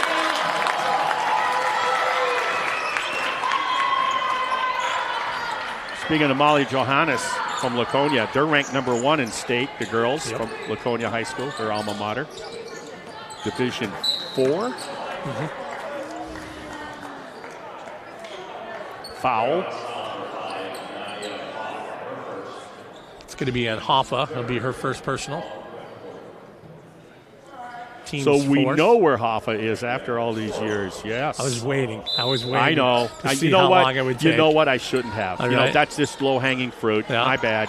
Well, I did the game by myself last week. I held back because I'm like, this is for Martin. You know, and I know better. Yeah, right. Mark said the producer. It wasn't even low-hanging fruit, folks. It was on the ground. All right. Foul will go against Illinois College.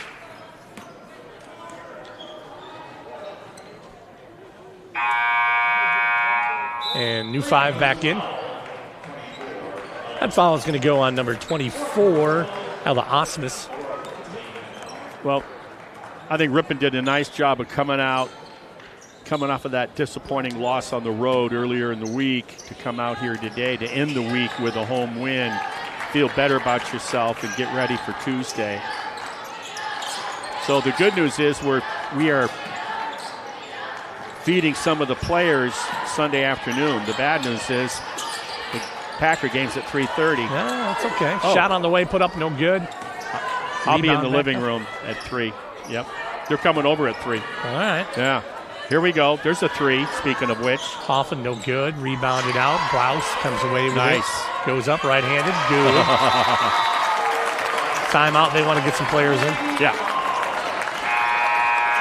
So Friedel will come back into the ball game as well. Coming in, Alex Stricker. And also Sophie Schleve back into the game. And Kylie Embrad. And I think I got them all. I like the way Maddie Friedel carries herself out there on the court. Yeah. Very businesslike.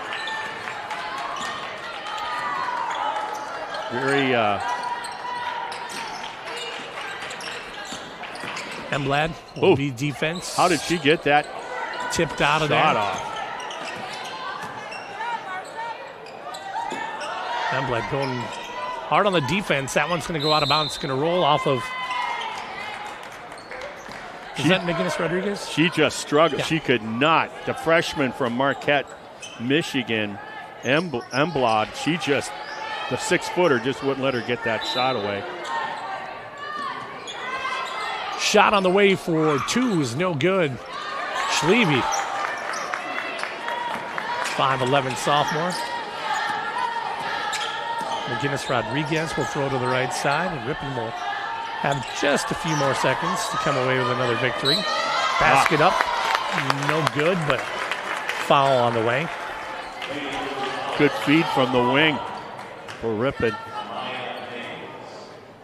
I'm not sure who made that nice entry pass, if that was Stricker for Ripon or Ripon so far on the game, 31 of 74 for 42%, 18 of 56 for 32% for IC.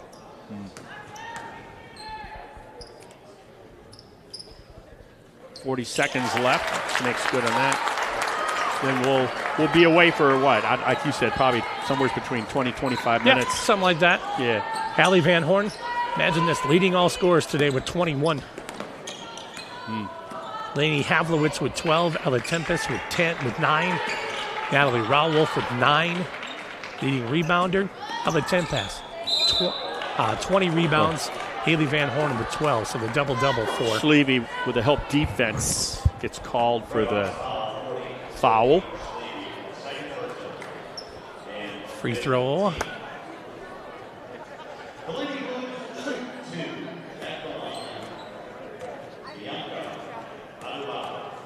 Bianca Adubadu. I knew I was going to mess it up. I have the pronunciation right here. Missed that one.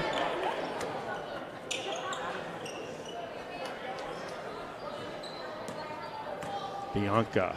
Second one on the way. That one's good. 85-49. McGinnis Rodriguez with 17 seconds. Ahead to ML.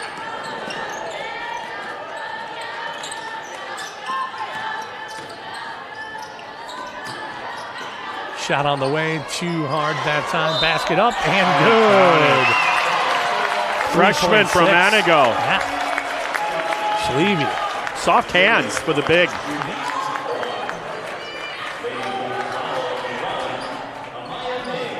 And a chance to make this a 40-point game.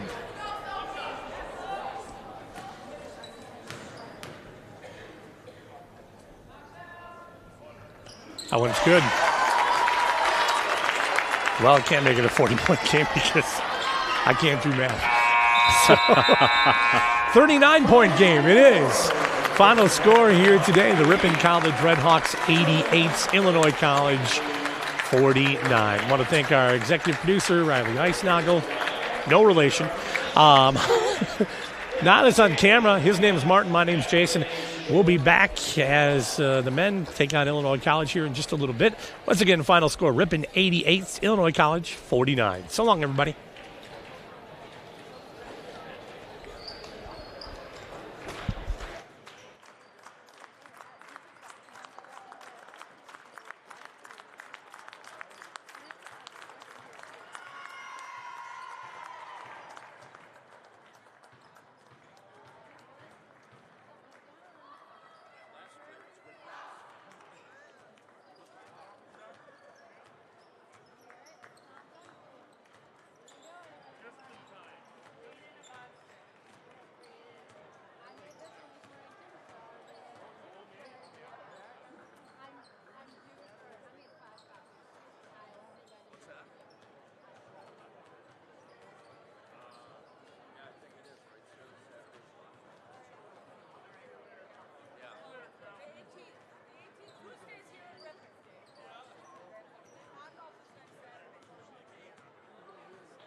Welcome to the Wilmore Center for our second game of the doubleheader as the Ripon College men take on the Illinois College men, along with Nyla Brunbauer, our executive producer, Riley Eisnog on the camera. He's Martin Ernser. I'm Jason Mansmith. The Red Hawks get set to take on the Blue Boys. Ripon coming off a tough loss earlier in the week at Grinnell. Always a difficult place to play because of the drive, and always a difficult team because of the way they play as well. Would you agree? I would agree. I get tired watching it sometimes. Yeah, right? I'm grabbing for my bottled water sometimes halfway through the first half. Yeah. And, the apple doesn't fall far from the tree, as the old expression goes. And it was the father of the head coach that came up with this whole darn thing. And then his son takes over the plan. And he modified it a little bit, but it's people that have familiarized themselves with Midwest Conference, Grinnell College men's basketball are quite familiar with how that goes down. And so you just can't be satisfied breaking the backcourt press, because they will press the entire game. Because when you get into the forecourt, now you got to deal with the half-court trap. And so you got to be strong with the ball. Oh, I'm sorry. I'm talking about Grinnell. And my bad. Forget everything I just said. All right? I got Grinnell in my head. Well, that's okay. The Ripon College Redhawks taking on this Illinois College Blue Boy team. They are 10-4 on the season, 3-2 in the Midwest Conference. Ripon 4-9 overall, 1-3 in the MWC. So a daunting task ahead of them today as well, do the Redhawks. This coach, Swear, has come in and he's recruiting the talent throughout Illinois and the surrounding areas.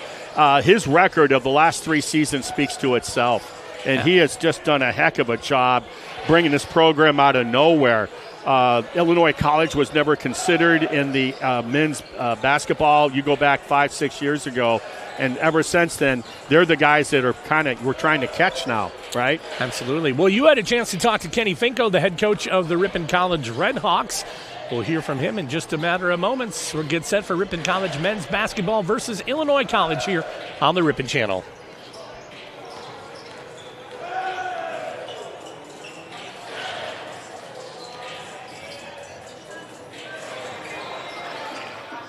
Hey, we're just minutes away from the second half of our doubleheader today, with men for Ripon College going to take on the visitors from Jacksonville, Illinois, the Blue Boys of Illinois College. Joining me, Kenny Finko, in his second season as the head men's basketball coach. Once again, thank you for your time. Oh, absolutely. Appreciate you having me on. It's always good to be here.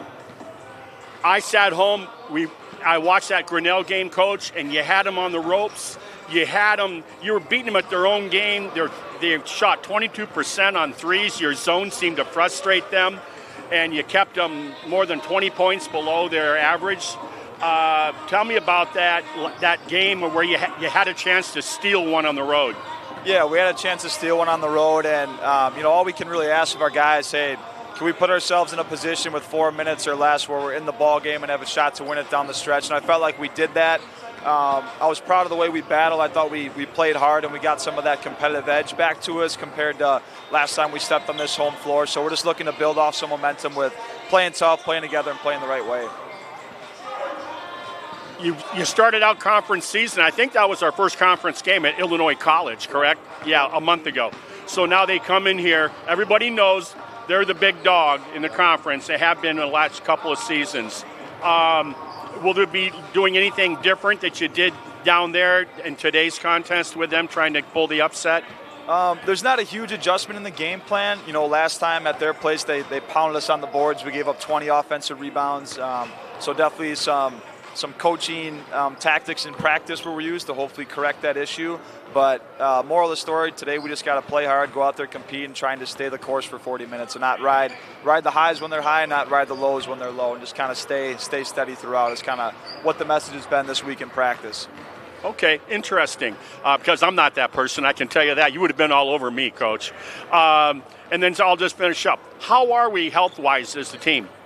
We're good. Health-wise, we're good. We'll make a change to the starting lineup today, but we have our main rotation guys and a couple guys ready to play some spot minutes off the bench. So we're good. No major injuries, which is what we're hoping for at this point in the year. And then normally I don't do this, but the guy that's catching my attention is that freshman out of Kimberly. I think for a big, I really like his skill set handling the ball and even shooting the pill from downtown. Yeah, Mike's had a solid year for us. He's one of those players that he brings a good attitude, good energy each day, and he's really just kept getting better as the years progress. So he's someone that we're going to lean on quite heavily into our last 11, 12 games here down the stretch. I want to thank you for your time and good luck today. What a nice answer it would be if you could steal one here against these guys. That'd be good. Appreciate you having me on.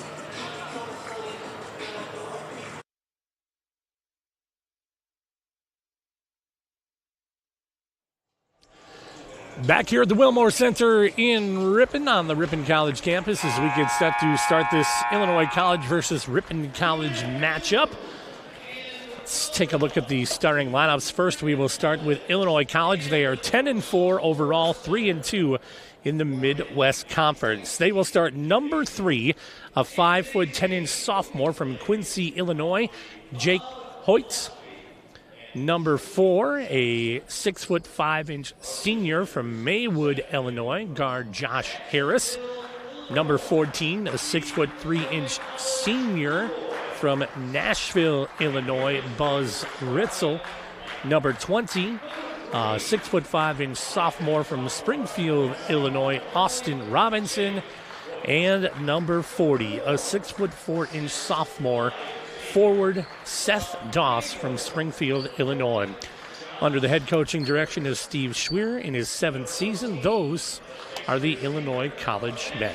I think it was Buzz Ritzel for them. Threw up 31 and their win on the road at Beloit. Put up 31. Absolutely. So that's a look at the starting lineup for the Illinois College Blue Boys. Now we'll take a look at the starting lineup for the Ripon College Redhawks.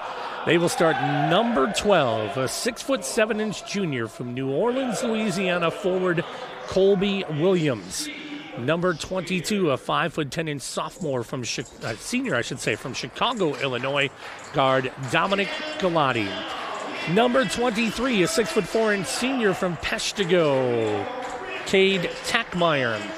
Number 32, a 6'6" senior from Athens, Wisconsin, Cameron Ford. And number 34, a 6'4" senior from Oconomowoc, guard forward Luke Meinholz. Under the head coaching direction of Kenny Finko in his 2nd year, those are the Ripon College Redhawks. They are 4-9 overall and 1-3 in the Midwest Conference.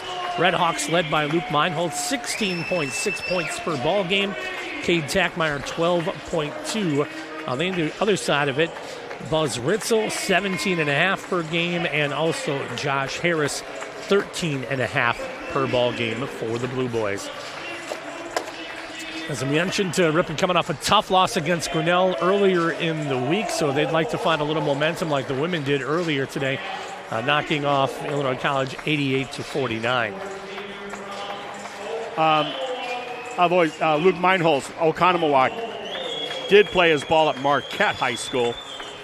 And he has been so fun to watch, this being his senior year, Jason. And, his whole game has always started on the defensive side of things. And that alone, just, how many steals he has, how many knockaways. And hopefully he can do that today because you're the underdog today. Let's just cut right to the chase. You're looking at the conference defending champion coming in here. Yeah, they got 2 conference losses, kind of a surprise this early in the season. But Ripon, after giving a great effort, trying to beat Grinnell, losing by 2 points at the end in the middle of the week on Wednesday night at Grinnell. Man, would this be a great win today at home if they could come up with a victory today. Redhawks in the home white jerseys with the red trim and red numbers, and Blue Boys in the black jerseys with the blue numbers and white trim on that. Watch out for Buzz Ritzel on the perimeter for Illinois College. Tip is controlled by Ripon. Colby Williams out jumping Seth Doss. Look at the difference in Josh Harris, a guard for them at 6'5". Shot on the what way, a board no by Colby. Colby puts it up, no good. Speaking of Josh Harris. Right. Actually, Austin Robinson was the jump at the center there. Ripon Didn't come away with the points on that shot there, so here we go. Oscar Robinson could not make it today, so the other one filled in. All right, shot on the way is up, no good. Rebounded out. Oh, quick. We got out quick. That was our ball. 50-50 balls, you got to get them if you're Ripon. Perimeter edge, they'll work this time. Do the Blue Boys. 8 on the shot clock, 3 on the way. A high shot, no good. Rebounded out. Ripon will have to run it down. Dom saves it. Ooh, gets it to Kobe, and ahead will run. Cade Tackmeyer, senior for the Red Hawks, drives into the lane. Back out to Luke.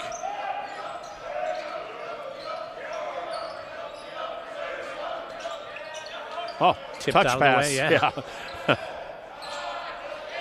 8 on the shot clock as well, and that's a turnover. Just Wide not a open good court. pass. Flush, yes. Not a good pass.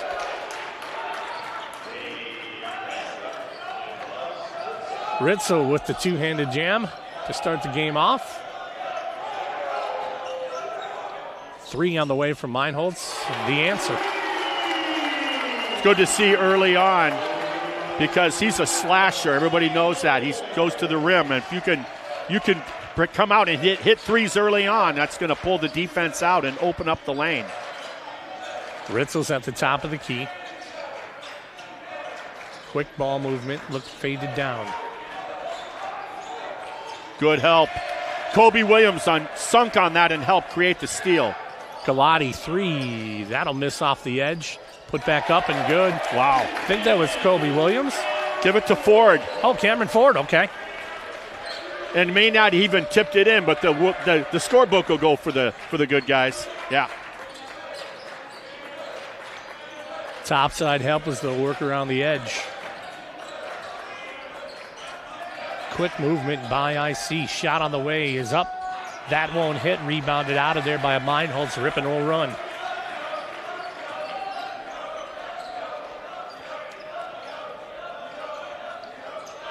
Tackmeyer behind the arc. Williams battling down there with Seth Doss. Almost a walk. Galati will attack. 5 on the shot clock. Williams will post up. Basket no good, but a foul is good. Now that was good. I enjoyed seeing him take that shot. The way he muscled in there and then the spin move. Kobe Williams looked very comfortable in there in that heavy contact. And he's going to get 2 free throws. Almost had a 3-point play. Kobe's first shot is going to miss. Ripon with the 3-point lead here. Just over 3 minutes gone. Watching the Badger-Minnesota game the other night.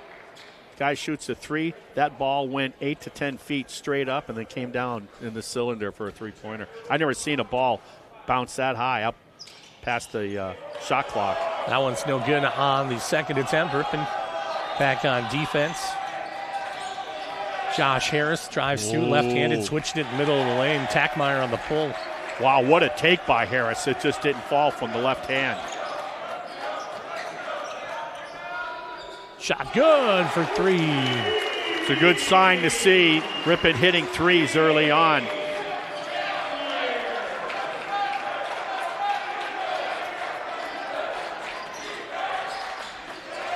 Working around the outside edge. Coming through the middle. Now, shot on the way. 3 is no good. Down. Bunders.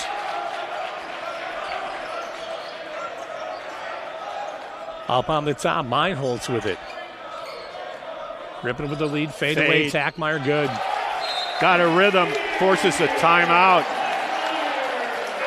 Schweer has to take the timeout. Ripon off to a great hot start of shooting. Red Hawks with an 8-point lead. 4 minutes gone here in the first quarter. Like you said, good to start hot for them. They want that. Keep that momentum going here as they look to come back from the loss earlier in the week versus Grinnell. Yeah, the only basket they got is by their leading scorer on the season. Buzz Ritzel was the recipient. He hit the passing lane on an errant pass by Ripon. for the old high percentage two-hand slamma-jamma, and that's what they got so far. Coach Swear for Illinois College is obviously hoping, coming off of this timeout, that Ripon's going to cool off a little bit. Right. I completely missed the switch between Galati and Bunders. And I saw Galati holding his left side. You know, I didn't see it either. I saw number 3. I looked really quick. Yeah. I was losing him for a bit. I'm like, I knew Dom was in there, but he's holding his left side a little bit. We'll keep an eye on it. He's on the bench right now. Yeah. Shot on the way put up is no good from IC. Rebounded out by Colby. Boy, if Colby can do that for the Redhawks, Coach Finko's going to be real happy. And that's rebound. Back to Meinholz. 3 good rotation. Boy, very good rotation. What a form shot that is. 11-point lead. Tip ball by Bunders. Illinois College shooting 1 of 7. Shot on the way, gets him up, and ball comes nice down. Hands by Ford, deflecting the shot. Nice move there by Seth Doss. Yeah, pivot the first time it's not there, come back the second time. You got Williams up in the air for Ripon and had the uncontested layup for only their second basket. Tackmeyer's on the edge with good defense, pressured. Ritzel's with it. Ooh, they'll find Meinholz. It goes off of. Yeah, I thought Meinholz Leonard might have got it with his left hand, but they're going to give it to Ripon and say he never touched it. A lackadaisical pass there. A freshman, 6'7", 35. That is Michael Asman checking in. Talked about him with Coach, how his progression his freshman year. Coach has been pleased with his effort. Meinholz will step up mid-range. Good. Boy, he's knocking down a couple of threes, right?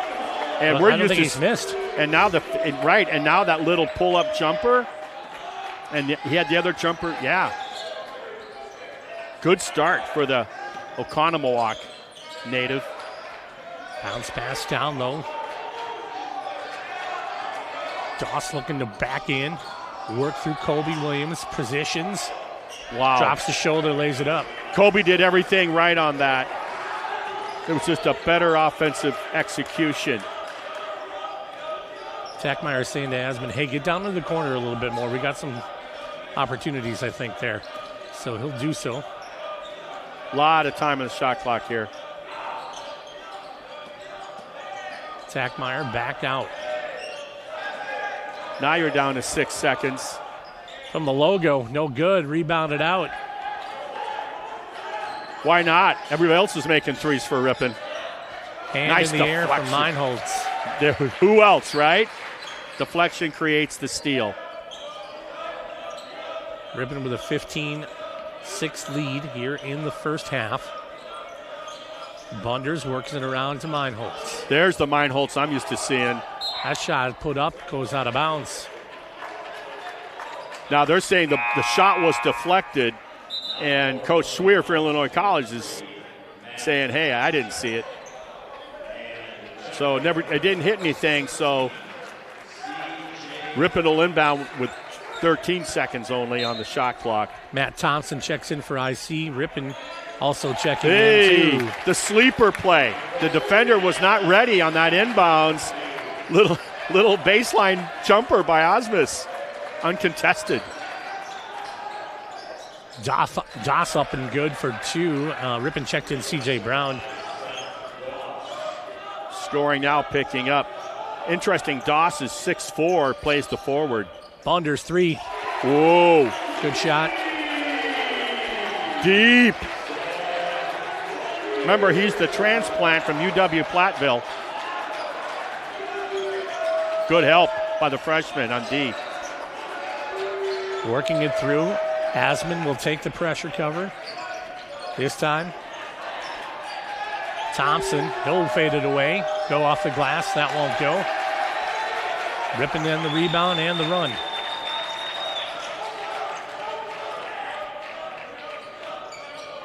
Meinholz will try to get a screen, does so. Sets it up, 3, that won't go. Looking for the foul. Just edged the rim.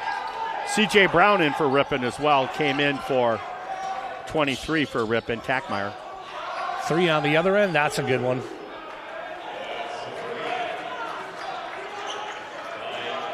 Yeah, with Jalen Sweeney got in, sophomore, 6'7". Asman with it back out to Bunders. They'll come through the middle. Colby that time goes up. Got to the finish that. line. But he's getting better. I see the difference from when the season started and where he's at right now. He's going to shoot 2 anyway.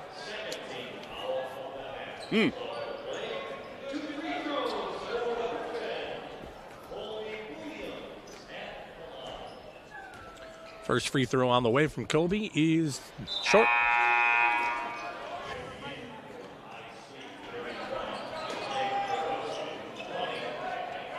Nick DeRoskin in for the Blue Boys, and also 20 Austin Robinson back in. And Harris back in as well. Free throw is good. 10-point lead for Ripon. His technique looked better, too. I think must have been working on his free throw shooting for Williams.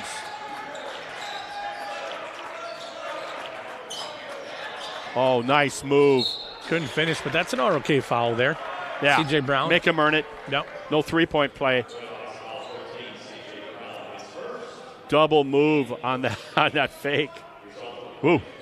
Is it just me, or I always get worried with players who wear 23? Right? It's just something about it, right? Yeah. You could It's like you could wake up with a nightmare. You know they're going to be pretty good, right? So Cameron Ford comes in for Colby Williams. Free throw attempt on the way. Ty Leonard, no good. Seth Bunders will walk it across the 47-foot line. Michael Asman. Red Hawks leading by 10. Drive through Meinholtz. Can't get it. Rebounded out. Yeah, they did a good job of bodying him up. Couldn't square to the basket. No, nobody touched it.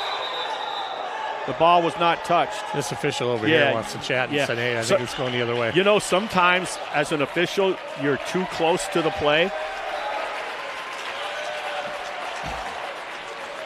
Coach Schweer doesn't think so. But well, I think what Schweer's thinking on that shot that went out of bounds earlier by Ripon player was not touched, and they said it was. And he's thinking, yeah, you got the call right, but you missed mine.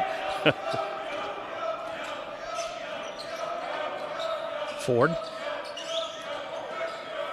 Oh, good fake. Yeah. You got to do that. Show them the ball, because everybody wants to block the shot these days. Bunders. Oh. Nice. Had the move. You know, dribble drive and a nice fake. I'm going to pass it. No. Going to take that yo-yo with the string and pull that back in and go to the rim. He's going to shoot 2 free throws. Seth Bunders will go to the free throw line. Sophomore from Wazaki.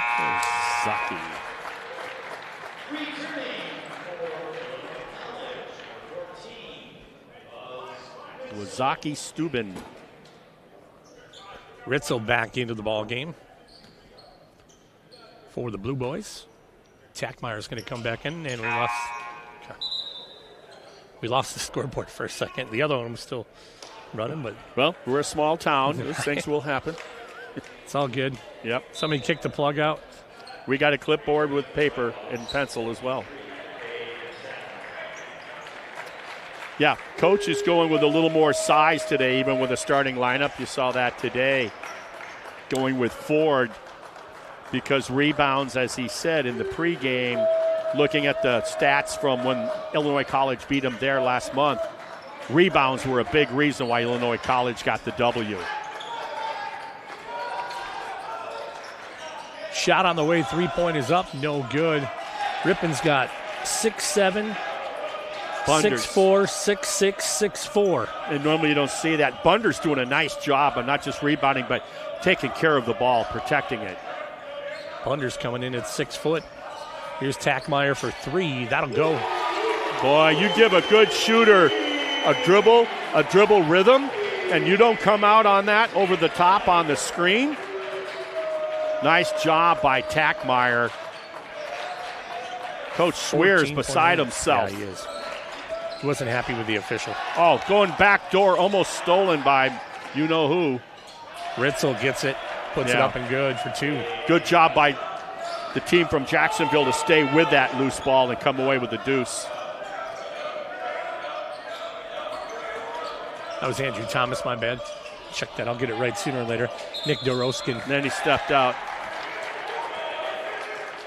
Boy, it's physical, no doubt about it. When you get that ball down low, we've seen where they've rubbed up on Meinholz, disallowing him to square on those dribble drives on his shots, and he misses. They just did the same thing to Ford, forcing him. Doroskin up and good that time again. Nice little play coming off the high screen. 10-point lead again for Ripon. Shot from Tackmeyer, 3. That'll miss off the Let it go. backside and not a bounce off of Josh Harris. Connor Brown in now for the Blue Boys. Brown, a freshman, 6'4" from Springfield, Illinois.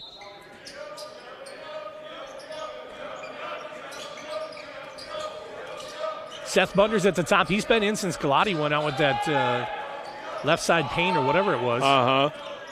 Bunders will take it mid-range. That'll go. Soft touch. He dribbled to his left and had to pull the trigger back up with his right hand on that.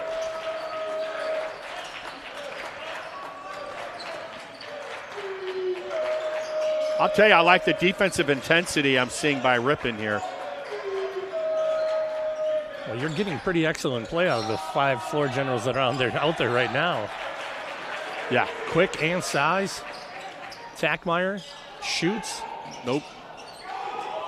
He'll check out. But C.J. Brown will check in here in a little bit. Nice steal. Meinholz. Let it go. Oh, okay. 3-on-2. What's he going to do? Meinholz, Asman, corner, Bunders, back up top. Good recovery by Illinois Blue Boys to get back on D. They're going to call the reach before the release of the shot. Right now it's becoming a game of wills.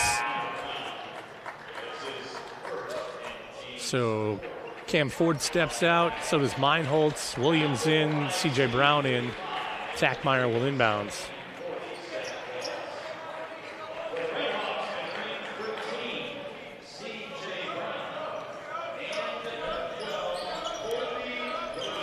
Top of the key. Ripon will work it around.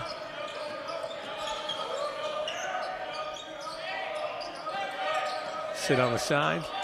Back to Tackmeyer, mid-range. 4 on the shot clock. That'll go. I'll tell you, Meinholz and Tackmeyer, and then Bunders joined the party as well, coming off the bench. They've started out very hot in the half-court offense with their scoring. Shot 3 on the way. Won't go. Rebound hard coming in there from Doa. Is it Doss, 40? Yes. Yeah. Doss. Bunders is on the edge. I'm impressed with Harris on defense. He's 6'5", playing the guard position. He's built like a tight end in football, and he's got great feet for his size. Michael Asman, 3. Got it. The former Kimberly Papermaker for 6'7" can step it out and shoot the pill real smooth. Yeah, they'll call the screen on the elbow. Yeah, chicken wing ain't going to work. Well, there's our answer to the question about Galati. So Dom will come back in as Bunders will take a seat, but reputable minutes from Seth. Boom, I'll tell you what, Bunders, I tip my hat if I was wearing one. I love the energy and the results of that on the court, both offense and defense. What a spark plug that was. 6.5 remaining first half. Good cut. Galati goes up, gets blocked. Foot on the line, yeah. that toss. I thought the ball actually touched the baseline too, but it works out the same way with stepping out of bounds. That was a nice back door by Galati and a good find by his teammate. It's just too big in there. Well, Harris comes in at 6'5", Galati coming in at 5'10". Yeah. Look at that, guarding up on Galati like that. It's like A.J. Green from the Bucks a couple of days ago going up against Wemby. 7'3" against 6'4". It looked a little odd, right? It's like El Tube with Judge. Shot on the way is up and good this time from C.J. Brown. Yeah. Brown with that. He's joining the offensive party, too, with the Red Hawks. Ripon's doubled them up, 34-17.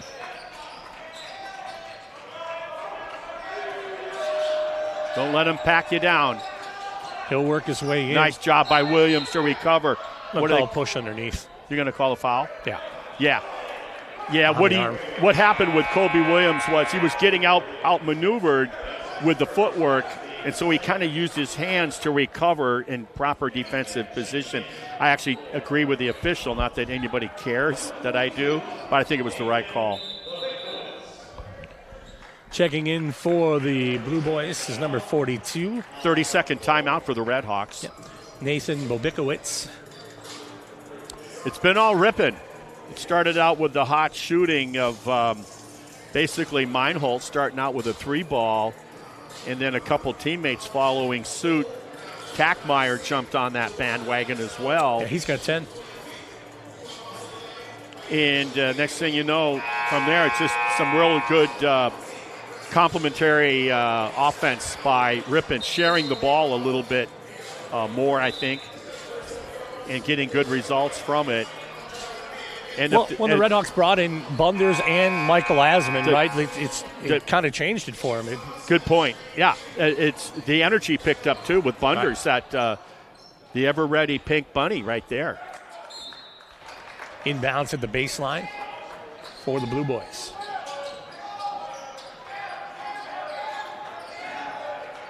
He'll work to the edge, back out. Deep 3. Didn't work. Osmus was guarding that 3-ball. Bobikowitz missed it on the 3. Meinholz left side out behind the arc, looking for help, finds Tackmeyer. Meinholz dribble, drive. Ooh, tried to go behind the back. Weren't on the same page. Right. Kobe Williams is stepping back on the weak side lane line on the block, and when Meinholz drove, I think Kobe was thinking he was going to go all the way.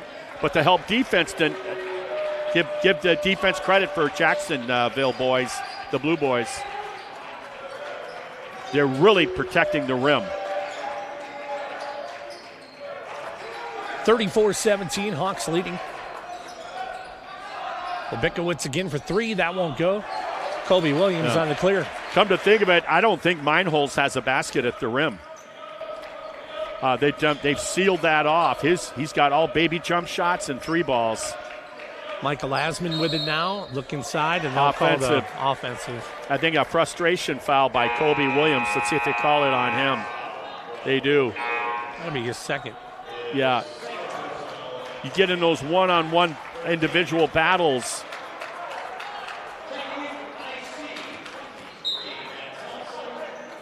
Thompson, watch out for him, because Coach will see if he can light up on the 3-ball. I remember him a year ago doing just that. Bunders back in for Ripon. Being rewarded for sure. That was a travel, by the way. He shuffled those feet, right? On Easier Harris. to see when you got 2 different colored pair of shoes on, right? Yeah. Tackmeyer tried to throw it around. No. Yeah.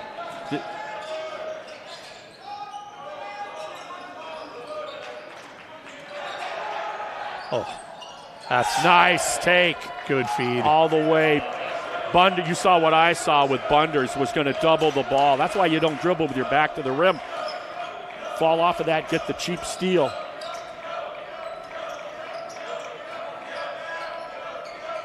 Tackmeyer back out to Meinholz. So that turnover by Ripon, they got the jam out of it. Strong on the iron there. This would be big. I think this possession's important for Illinois College. Yeah, they get a 3 here. Yeah, that's a good momentum swing. A 5-0 run coming off of a turnover by Ripon forces Ripon to take that timeout. And that's exactly what I was a little concerned with.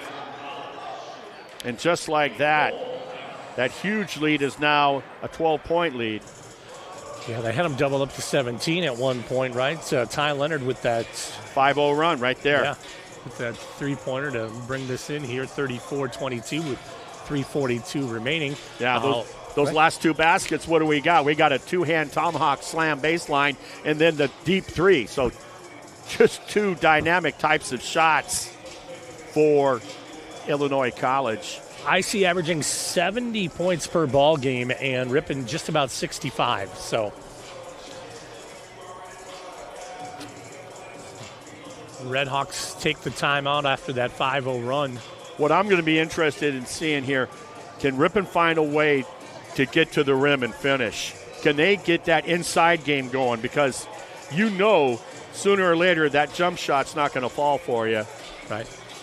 You talked about Harris and the feet of him, right? And I kind of been keying on that and focusing in. Good catch, by the way, because, like you said, with a 6'5", playing the guard position, and his physique tells me tight end. I mean, in football, if not outside pass rusher, outside linebacker, and he moves so athletically.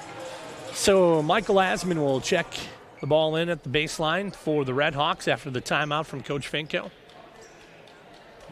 If Harris keeps playing the way he is, I'm going to trade my new Christmas sneakers from the kids and get some of that stuff. Some of those that Harris is wearing. Yeah. At least I'll know where my feet are at all time. Aspen with it. He'll go outside. There you go. Here comes Meinholz. So good control in the middle. Goes deep on it. Ball going to come out foul. He had a blow by before rotation could affect him, and so he went into that glide move, came up short on the iron, but so quick off the ground with his athleticism to secure his own rebound and then got fouled. Meinholz 78% at the free throw line. It's a good number. That one is up and short.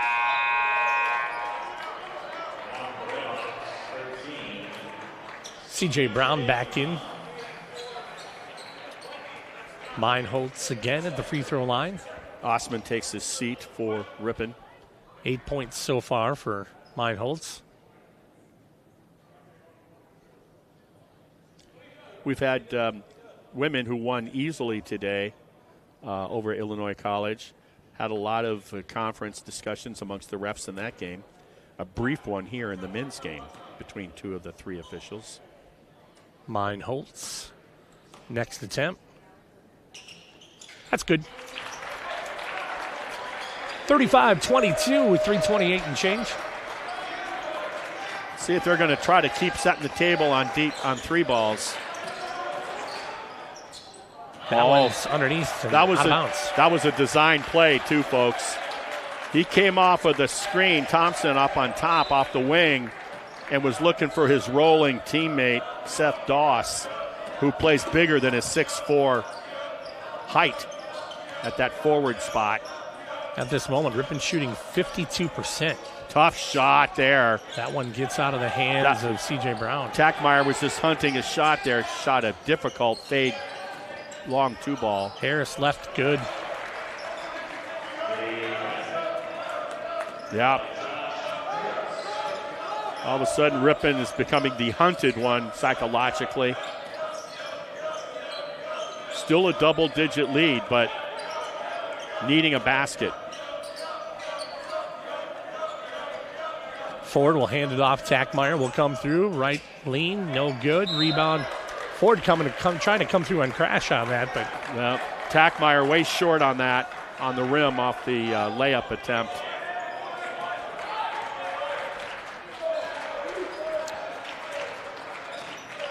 See what they got here.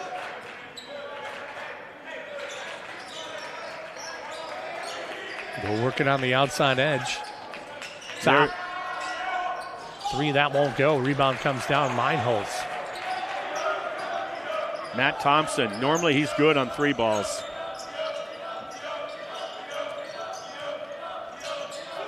Meinholz is at the edge. Trying to get the screen, does so. Reverse layup, nice finish. Finally Ripon after quite a drought offensively on a reverse layup. It wasn't an easy take. That's Meinholz's first finish at the rim that I recall. Gives him 10 points. Nice move there from Doss. Doss immediately explodes more like a guard than a forward when he saw an open lane. Ripon couldn't recover defensively. Meinholz will go baseline, got both of them in the air, fades away, steps it, hits it, and falls. What a tough answer that was for Ripon with Meinholz. Jump stop, Harris. Blue Boys working around the edge. Picked out of Steal. there. Ford will find it, find Meinholz. That one goes out of bounds. Ripon with a break. You can't fault Ford for trying to get his man, Meinholz, out there running, but he was well guarded. But Ripon gets the break since it went off of him up for Jacksonville, Illinois. Inbounds coming from Meinholz. See if Bunders can keep that magic going that he showed when he got in the first time. Meinholz, 16. Nope. That's short. Yeah. Uncharacteristically so. 46.3 remaining, 39-26 lead for Ripon. NFL playoff season, my friend. Yeah, exactly.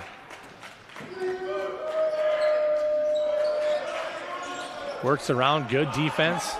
By you-know-who. Coleman will throw to the outside. 3 on the way attempt, no good. I'll tell you, they're doing a really good job so far in Buzz Ritzel. He has not gotten comfortable in the half-court offense. Shot clock is off. 15 seconds remaining, 39-26 lead for the Redhawks. High post to Ford. Bunders behind him, gets the screen. Bunders steps away, 3 off the glass. That won't go. And we are at halftime as the Ripon College Redhawks leads Illinois College 39-26. We'll take a quick break and come with back of halftime here in just a little bit. This is Ripon College men's basketball on the Ripon Channel.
Back here at the Wilmore Center as we get set for half number 2 of Ripon College men's basketball versus Illinois College. Redhawks leading 39-26. Ripon 15 of 31 shooting for 48%, 6 of 12 behind the arc for 50%, 3 of 8 from the free throw line for 37.5%, 20 rebounds. On the other side, Illinois College 12 of 27 for 44, 2 of 13 behind the arc for 15%, 0 for 2 from the free throw line, and 14 rebounds. So Ripon out rebounding them just by a little bit, 6 rebounds here. Keys to the second half for Ripon, keep the foot on the gas, right? Yeah, I mean, can they stay hot coming with a halftime break or not is going to be the one question, because Illinois College was the team that was starting to zero in just as the first half was concluding. So we got to see, can Ripon get back the mojo of that offense and play even with them down at the other end? Well, we're about to find out. I know one thing, size, I think, definitely goes into Illinois College's depth at what they have at size. Starting 5 back in for Ripon. Harris with the ball now for Illinois College. Ritzel high to the glass. Will finish, ball out of bounds off of Ripon. Wow. Yeah, Kobe Williams is asking what? But I guess what they're going to say is that Seth Doss must have came flying in and must have knocked it off of the Ripon player. Okay. Inbounds will come from the baseline now. Jake Hoyt. They go 4 crossed on the inbound. You know Doss isn't going to shoot that deep pill, it appears, so they don't worry about him so much. I wouldn't go out there. Shot for 3, Ritzel. In and out, no good. Galati on the ground with it, got a tie up. Ripon tried to get the timeout called. Held ball, Ripon possession. Okay. Cade Zachmeyer saying, hey, you got to look at this one player is grabbing me all the time and holding. So noted, I guess, right? Yeah, him and Coach Swear had a chuckle on that. They both with a smile. Give and go. He's been cold the last few games, but he's taken good shots, and that's what you want. Harris, quick first step. Yeah, it was.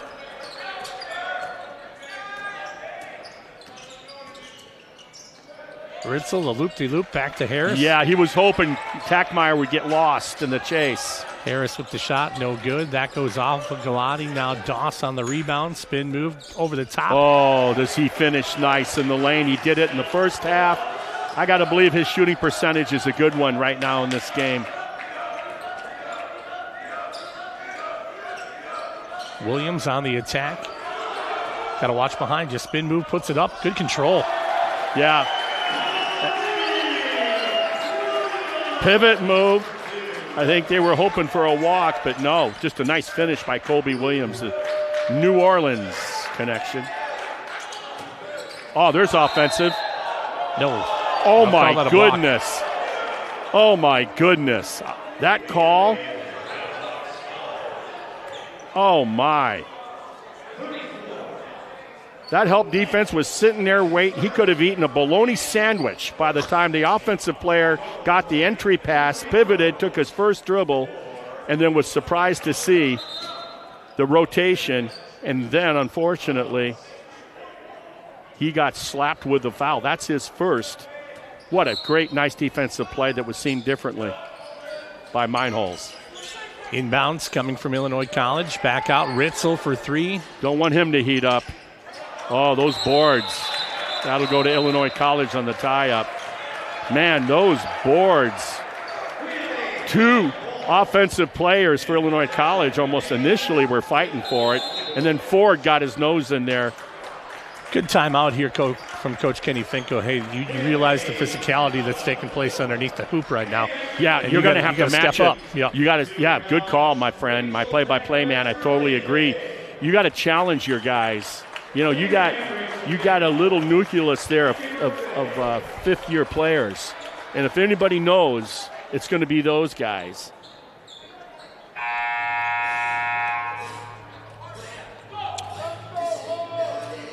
And Galati still favoring that left side just a little bit. Probably took a shot there. He's got some soreness. whether it's below the rib or on one of the ribs. It's not going to get any better, probably. Hopefully it doesn't get any worse. And to do that would take contact in that soft area. Here we go. Don't fall asleep here. Harris for 3. That'll miss.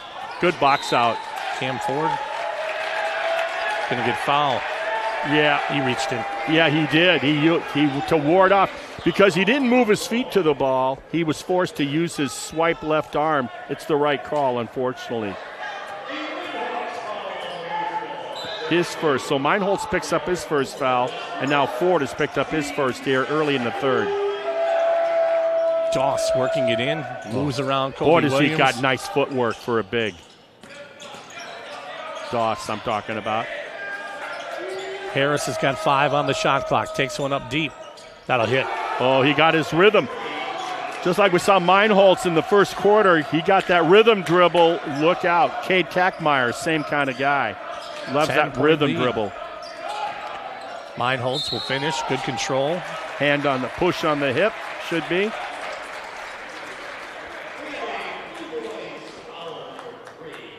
And Bunders is going to come in. Nope. Sure looked like it. I'll back you on that. He was up on his feet. He was at the table. Yeah.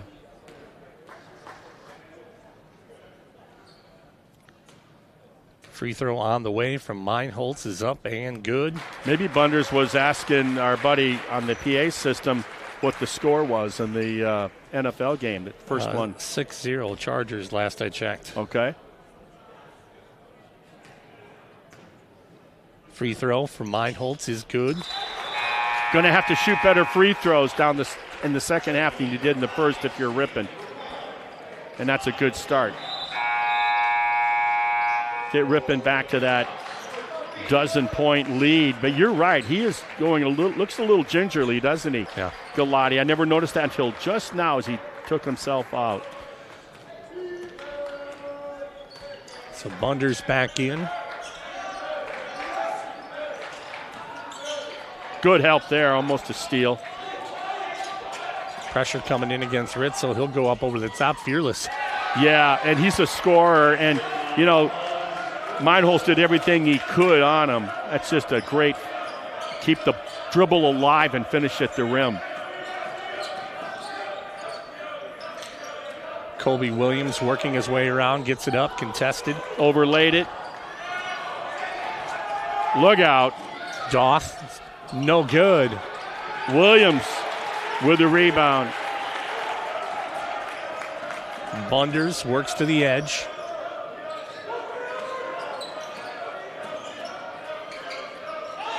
Ball screen. Yeah.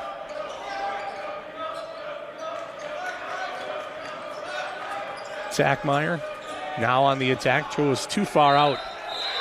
And they say it's going to be off of Illinois College. And it was never touched. I think the kid has Doss has he's complaining to his coach about it because if you do it with a ref, you're going to get teed. But that's your way of telling the ref you missed the call without telling him. Sackmeyer will inbounds. Way up top. Little gamesmanship going on. Deep. We almost had that one go up way high. Come down. The one thing you notice about this team is he goes great take to the rim.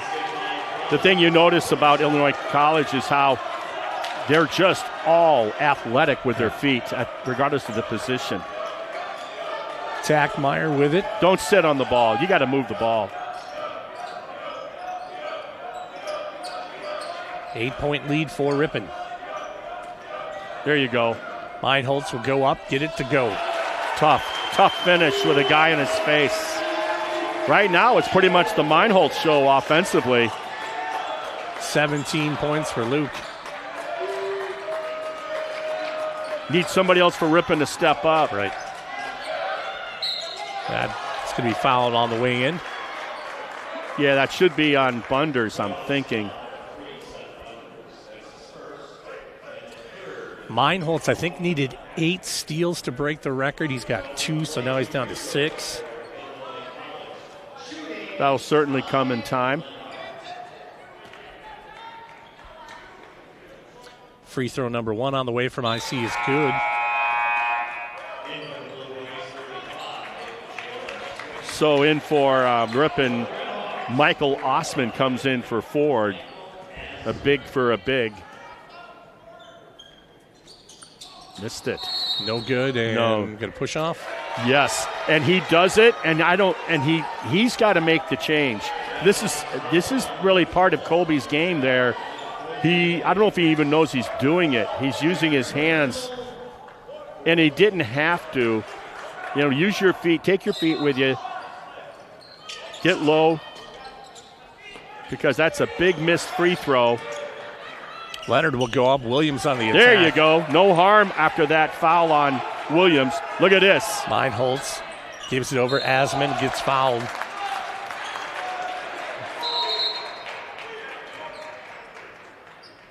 That rim just got too close. Yeah, ran out of real estate. And good job by the defender to get back and to bother that. Well, he did more than bother it. He fouled Osman. It's going to be on Doss, his first personal. Boy, is Doss a nice player. 6'4", sophomore. Asman, free throw number 1 is good. Harris from Maywood, Illinois. Cameron Ford comes back in. Colby Williams will take a seat.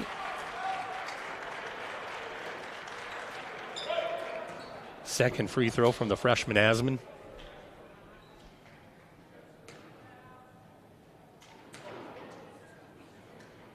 Good as well. I was wondering, I've seen him shoot from the floor. I haven't seen him shoot free throws.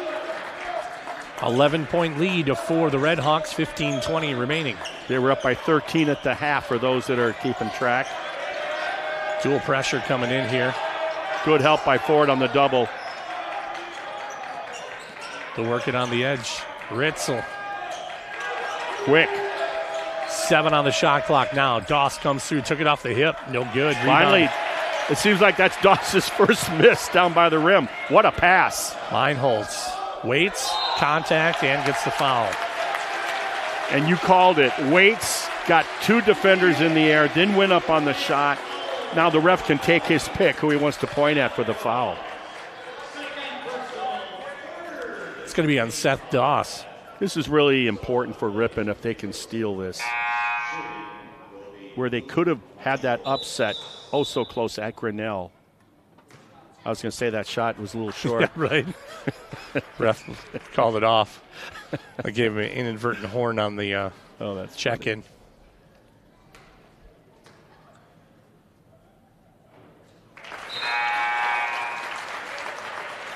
That one was good. Here's the second attempt on the way. Doroskin back in for the Blue Boys. Ripon with a 12-point lead. Rolls around down and down. Back to the lead. They ended the first half with 13 by the Red Hawks with the lead.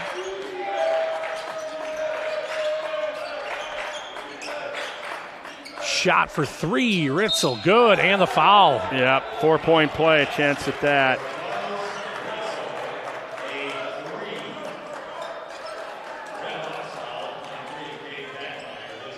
Tackmeyer, that's not a good matchup for Ripon. Tackmeyer on the very active, quick-footed Ritzel.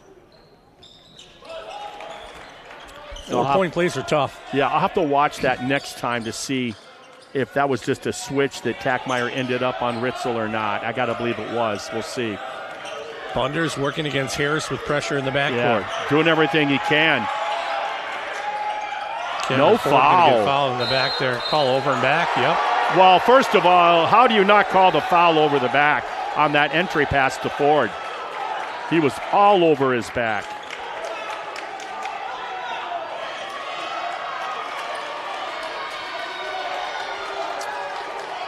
All right.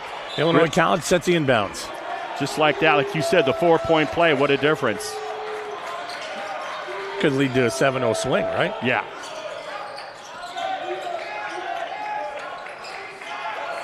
Yeah, that was a switch thing.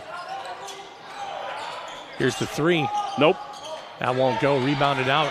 Going baseline. They'll catch it. Way to run it down. Leonard will get the corner. Back out to Harris. He'll work through. Charge. If I'm Harris, I'm frustrated. But I'm going to give credit to Bunders to throw his body in there, huh? He took a shot for the team. He did. That matchup between Bunders and Harris is fun to watch, right? Yeah. There's no lack of communication between those two either. As is the matchup with Meinholz and Ritzel. Bunders will beat the timeline. Now the pressure foul coming from Harris. That's just there's your Bronx. There's the Bronx cheer for the foul that wasn't called that resulted in a possession by Illinois College. A traditional Bronx cheer. That's more to the officials than it was to Illinois College. So Harris will come out as he got his third. Meinholz will come in. I'll tell you, anytime you can have Harris not on the court, the opposition is going to be happier. Bunders into Meinholz on the spin. Nice. Cam Ford, good. Boy, Ford turned around and he's expecting someone for Illinois College to be there. He did a double take before he put it up. Kiss off the glass. Yeah, Bunders is going, okay, you're not going to call defense from behind. Hand on it there. Coleman comes away with it. Bunders with a great disruption on that tipped ball. There you again, Bunders again. Oh, somehow somebody snuck on Meinholz's manual. Defensive manual. Bunders is taking full advantage of that. C.J. Brown back into the ball game. The art of the steal, the art of the tip ball, chapter 2. That's desire is what that is. Stepped out of bounds. One of his rare mistakes, Ritzel. So they're trying to set the table just coming off of ball screens and set the table for the three-point shooters. Seth Doss back into the ball game for IC. For the Blue Boys. 11-point lead for Ripon with 12:57. Meinholz kicks out. Bunders, three. Rope. Oh, is that pretty basketball? Meinholz, you know he wants to go to the rack, and they set the table for Bunders in the corner on a three. He kind of gave Harris a little stare down as he went back I saw that to too. the bench. Shot on the way out. Going to get a foul up there.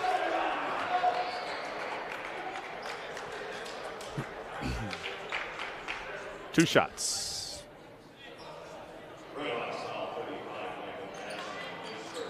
It's going to be on Michael Asman. First personal. Team 6. 2 free throws. I was wondering who that was going to be called on. Hey, we got some good entertainment today. Yeah, for sure. That's a good free throw there from Ty Leonard.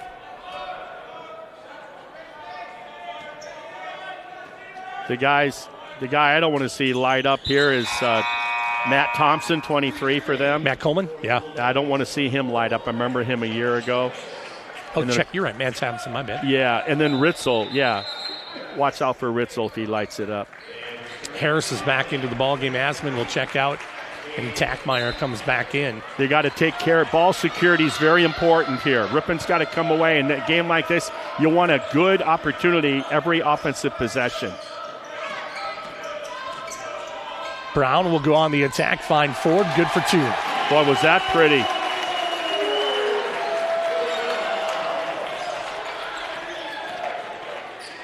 Leonard thought about the 3, comes in. Ritzel's at the top. Meinholz measuring him on defense. Ritzel's got a quiet 12. Off his leg. Yeah, Coach Schwer even agrees. Tackmeyer will come in, and now we've got the Bunders and Harris. A little more aggressive in the backcourt press there. A soft 2-2-1. Now they find their man defensively, Illinois College. Tackmeyer, mid-range. That hits back. No good. Yeah. Ford tried to tip it, but Harris said, nope, I'll take it. Oh, yeah. Nice job of sealing him off in the corner wide open. Harris played that perfectly. Yeah, he did. Set the table for him. Nice finish on the 3 from the corner. Cam Ford was trying to get to the middle of the lane, and Harris and Bunders was coming around and just ran out of room. So wide open in the corner, 3-point basket, good. Well, we'll be back on the airwaves coming up on Tuesday next week. Hope you can join us on the Ripon channel. We'll be back here at the Weisky Gymnasium at the Wilmore Center. Yeah, it's going to be getting a little colder by then from if the forecast is correct. So I want to thank you for volunteering to start my car. Sure, sure. Oh, was that rock, paper, scissors? I can't remember how we decided who was going to start whose vehicle. Lake Forest coming to town. Yes, the Foresters. No, they're not all majoring in being a ranger. Nice campus. Yeah, very nice. Lake Forest exit. Had the pleasure or non-pleasure of coming out of there on a Friday at 5 in the afternoon several years ago. Son interviewing for his first job out of college. And the vehicle headed south on me. Oh. Had to coast off the Lake Forest Oasis. Yeah. Coasted right into a garage that was right there. And he got me fixed and on my way. Perfect. Robbed me with my Discover card. Let me tell you, I'm still making payments on it. But we were able to get out of there on a Friday. And that was my goodness, that was 15 years ago. Nice. Oh, maybe closer to 20. Meinholz will do the inbounds with pressure in the back courts. Yeah, that mechanic saw me coming, my friend. Yeah. Here we go. Bunders across the timeline. We'll set it to Luke.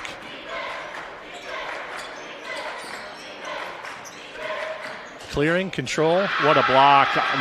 Who else? Doss on the weak side rotation. You don't see that often. Not Meinholz getting blocked. Redux, nice job of getting back on defense and shutting that down. Yeah. Oh, there's Doss coming through. Oh, man, sometimes you get good. So good at the rim. From all sides, any kind of shot, finger roll like George Gervin, the Iceman, doesn't matter. Three-pointer, Tackmeyer. That'll not go. Rebounded. Had it by Cam Ford, but Ripon. Now down to single-digit lead. Yeah. Big right here. Harris, no good. Pull coming out of there. Ford gets it. Back to Bunders. Ripon will run it out.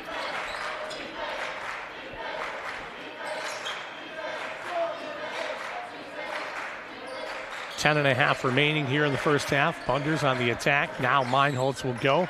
And he got off that corner quick. Oh. Shot put up off the back iron, no good. Everybody back for Ripon. No one going for the rebound except Ford. Tackmeyer. Yep. Take your time. You got it.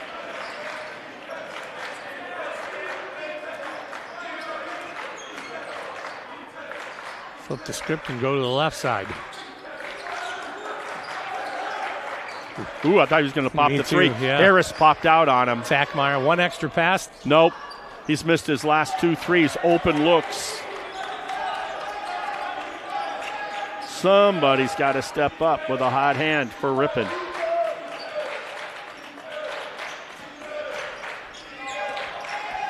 Bunders got picked off on a ball screen. Basket shot by 23. Yeah, they're going to catch Doss with his hands in the cookie jar trying to rebound. Foul goes on him. I believe that's his second unofficial. That's his third. He's coming out, in fact, Doss is. And for him is Matt Murphy, the senior out of Brother Rice, that tough Catholic league down in Chicago. And then need I say, football is also big in that conference, in that league. Mount Carmel. Asman's back into the ball game. Meinholz. Tackmeyer. Kobe Williams. No. That's not your strength. Nope. You got to catch and shoot. He cannot. You got to kick that ball back out. Go to the edge. Wide open three, Ritzel. Too wide. Shot put up and good. Back on the other side, 35. Yeah, that's a killer to get that offensive putback. Jalen Swinney. 7-point lead now with just under 9 minutes remaining. Oh, no. Meinholz going to bounce pass to the high post, and his teammate didn't read it. Unforced error. Bunders against Ritzel trying to scoop one up. That won't go. Rebounded back out. Ripon comes away with it. Colby Williams, good job to keep it alive and tip it to Tackmeyer for the Redhawks. Cam Ford coming back in at the next chance. Williams going to go out of bounds. Off of IC. Ford will come in. Full timeout taken by Coach Kenny Finko. So lots to put together here. Try to figure out how they want to attack this as they lead by 7, do the Redhawks. Well, as of right now, down the stretch in this contest, it seems to me that the only one they're going to is Meinholz because he can create off the dribble. Everybody else pretty much for Ripon needs to have assistance in doing so with a ball screen sort of thing. And they're trying to find a way they were going with a high post with Williams and or Ford, and but they still couldn't get anything to work and come off of that. Bunders, very capable three-point shooter, but to Illinois College, their credit, they're crowding him and not giving him that good look. Right. The thing that where Ripon has to be mindful of and do a better job of, they have to keep Illinois College to a one and done. That offensive rebound when you had one black jersey with 3 white jerseys, for that individual to come down with a rebound for the offensive putback for their last basket, you've got to stay away from that if you want to come out of this with a win. So I'm not sure where we are in rebounding right now, Jason, between the two ball clubs. Illinois College 29, Ripon 28. So it's turned. Ripon had the edge at halftime, I believe, by about a half dozen. Correct. And now, and interestingly, how that is one of the barometers, along with ball security, as we see the scoreboard changing as well in terms of now a single-digit lead by Ripon, where they've enjoyed pretty much a double-digit lead throughout the game. Cade Tackmeyer set to inbounds for the Redhawks. 8:22 remaining. Cam Ford back in. Meinholz comes up, mid-range, good. Boy, what a nice thing to have in your pocket, a mid-range jump shot. Because you saw weak side come over right away when he got the ball. You were going to double him. Harris for box 3. Out. Box out. Ooh. Travel. That's right call. I didn't think they called that in college anymore. As long as you came down with it and he stayed there, he made no effort to get up. I'm surprised on that call. You know what I'm saying? Mm-hmm. In the old days, it was always that way. Right.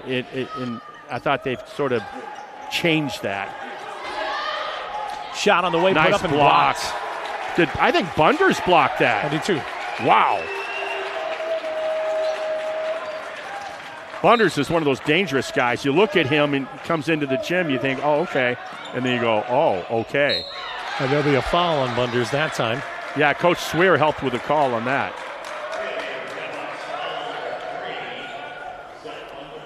Team fouls. What do we got? 7 on the Redhawks. So 1 and 1 on the way. 2 on the way because he's in the act, right? Yep. Lenart's at the free throw line. First one is up and good.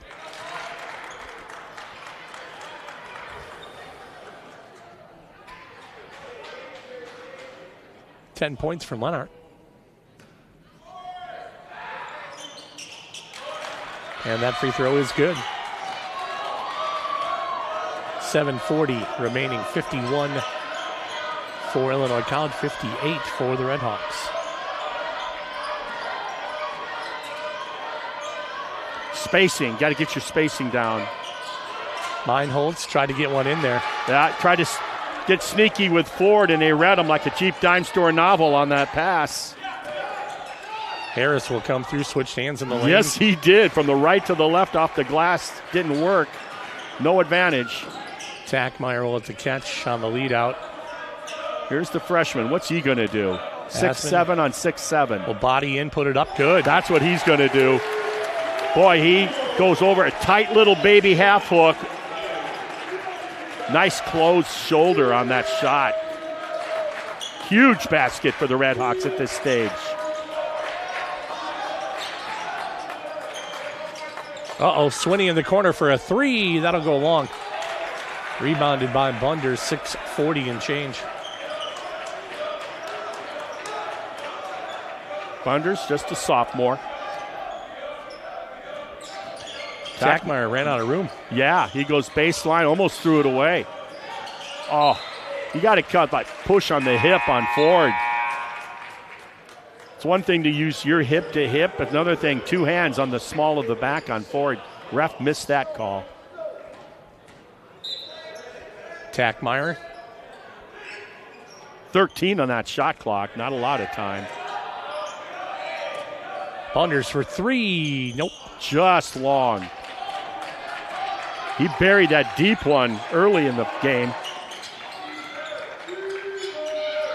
Joss has it between the wheels. Coming down to 6 minutes remaining, Ripon with a 9-point lead. Swinney again for three. That'll miss too.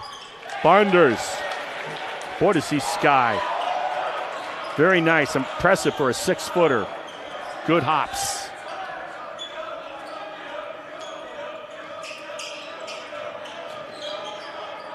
Asman going to call the reach. Yeah, they're going to call the grab. Swear didn't like the call. I thought he got hooked.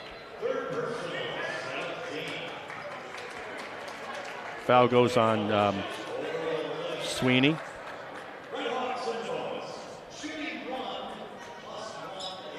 Bonus on the way here for Asman.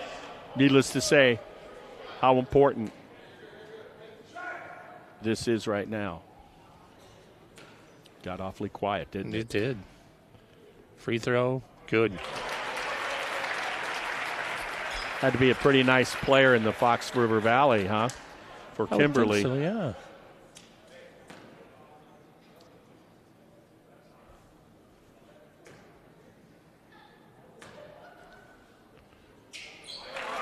They had it down to 7, Illinois College. Now it's back up to a 12 deficit for Illinois College. Prior to today's game, Michael Asman had not been at the free throw line all season. You know, and he hit all 4 of them today. I made the comment, however, I am not used to seeing him at the free throw line, and I did not know that stat. Oh, nice defense. Cam Ford. Help defense by Cam Ford. Good job. And that's what you got to have against this very quick, athletic Illinois squad. Ritzel goes up for the jam. Meinholz got in front of him. Yeah. He had a half step on Meinholz. Meinholz goes for the block. But you were talking earlier about the matchup with Harris. Bunders? For them and Bunders. And then, well, this matchup with Meinholz and Ritzel has been entertaining for me to watch. Free throw good from Ritzel. He's a senior. They're both seniors. Meinholz for Ripon. Ritzel for the visitors. 13 points for Ritzel. Out of Nashville, Illinois. Come to the ball. Meinholz will find Bunders with just about 5 minutes remaining here in the ball game. 62-52 lead for Ripon. Bunders will go. Ooh, that one's out of bounds off Swinney. No. Illinois coach thought that was off of Osmus, but it wasn't. Because we had the view right on top here. Tackmeyer will find Bunders. 3 on the shot clock, got to get one up. Does so, nope, out of bounds. 1 second on the shot clock. A lot of contact. Okay, that's a touch and a catch with 1 second. You have to shoot and catch all in the same motion. They get it up. No good. Bunders. Yeah. Well, they had a good look, didn't they? Yeah. Tough shot nonetheless. Good closeout. Ritzel, 3, no good. Rebound, Asman. Calm under pressure if you're Ripon. Harris coming on the backside. They'll hand it off. Meinholz. Illinois College doing the right thing. The Blue Boys trying to apply pressure at any given chance. Should have been a foul there on the reach around. Ponders. No way. Oh! Boy. Wow. Hey. That was nasty. Totally undressed the defense and used the window to finish it. Bunders. Solid. 12-point lead. Shot over the top. Leonard, good. That's timeout. pretty. Yeah. Can we talk about the Bunders move over here? Dribble between the legs twice. Step back and hook. Too bad we don't have a monitor on a replay because we could see that. Hey, he goes side to side, goes down the left lane line. He's met by the rotation of the help defense. He goes up and under with a scoop shot off the glass from about 8 feet away? I would think so. It's one thing to shoot that shot if you're right by the rim. That was like, if you're pulling up and shooting a typical jumper, it's an 8-footer. He did it all extended underneath, like a shuttle pass almost in the NFL. No. Very impressive. I don't think I've seen that shot before. No? Nothing you've ever made a noon ball? Or? No. Okay. No, you have to call a timeout and rest before you even came up from the dribble to the shot. You have to call for a timeout and rest and noon ball. Wow, Bunders is showing us something, isn't he? He's doing a great game. Taking full advantage of his playing time with Galati, that pit bull of a player, hurting a little bit from a collision or something earlier in the game. I didn't see it. You saw him grabbing that side. Yep. Hopefully it's not a rib. 10-point lead after that baseline pull-up teardrop jumper by Lenhard. Yep. Mm-hmm. Bunders with 11 points and 8 rebounds. Luke Meinholz a quiet 21. Yeah. Much like Van Horn for the Ripon College women. Bunders, and now we'll see full pressure in the back. They'll get it ahead, find Cam Ford. He'll wait, and now they're going to call the foul. Yeah, Doss is going, hey, we're trailing by 10, but the way this team can heat up and shoot threes and drive to the rim with this much time left in the game, 3:40, there's a lot of basketball to be played, and we talked earlier about how important free throws are going to be in this game if Ripon wants to come out with a W. Ford, 1-1. That's no good. Rebounded out. Worked out. Doss picks up his 4th, though. Ritzel, 3. Long. Bunders had it, lost it. Now to the right side. Again, they'll reload. Leonard. Nope. Bunders had it. Gets it ahead to Meinholz. And come to the ball. With that pressure, they're going to hit the passing lanes of the pressure. You're going to get caught flat-footed if you're not careful, if you're Ripon. Asman for a 3. That'll roll out. Oh, did that look good. That would have gone a long way in solidifying the win for Ripon. Swinney, 3, good. And now it's anybody's. That's a 6-point swing. Well, what we thought was going to be a made 3 turns into a 3 the other way. 6-point swing, boom, boom, boom. And it's anybody's contest yet to be determined. 64-57. Let's take a look at some of the stats for us in the game so far. Ripon is 23 of 50 for 46%. Illinois College 22 of 59 for 37%. Ripon 7 of 18 behind the arc, 6 of 29 for IC behind the arc. Yeah, they're not doing well, but they're making up for it with their attacking the rim, making free throws. Dead even on rebounds, 35 apiece. Well, that's a good stat that head coach Kenny Finkel for Ripon, where they got taken to the woodshed, according to him, on the last December. to open up conference play at Illinois College. He's going to be happy with that number. He'll be a lot happier with the score number comes in his favor at the end of this game. Meinholz into Bunders. They'll trap him in the corner. They'll get it out. Tackmeyer. Now they got open real estate. Nice scoop by Tackmeyer. He'll go up with it. Cam Ford. Basket no good. Out of bounds. Oh, man. Oh, man. Ripon did everything right. They didn't finish at the rim. Seth Doss will check Coach back Finkel cheering on his squad, and why not? They played real hard against a very challenging opponent, to say the least, defending conference champion. Runner, Leonard, no good. Bunders clears. Boy, he's going to have a double-double before you know it. Had to stop the clock with a foul.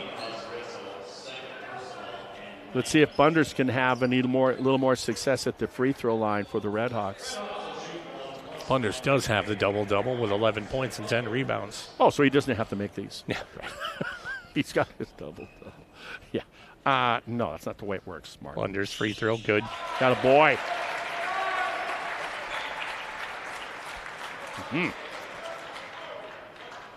What games like this just have you nervous if you're a Red Hawk fan. 9-point lead for the Red Hawks, 2:34 remaining.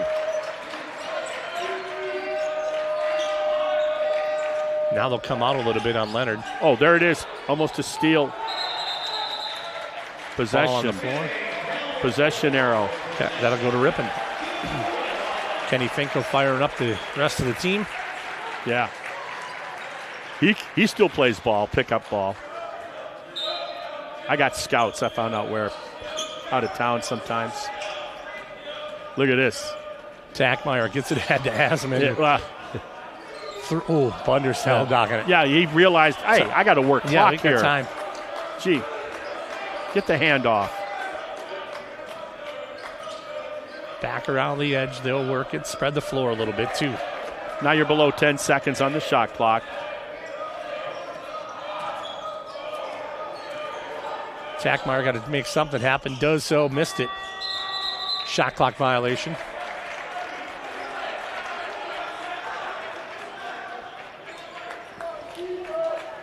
Maybe a little attack towards the basket would have been a better selection on that instead of the jumper. Fade away with a guy in your face.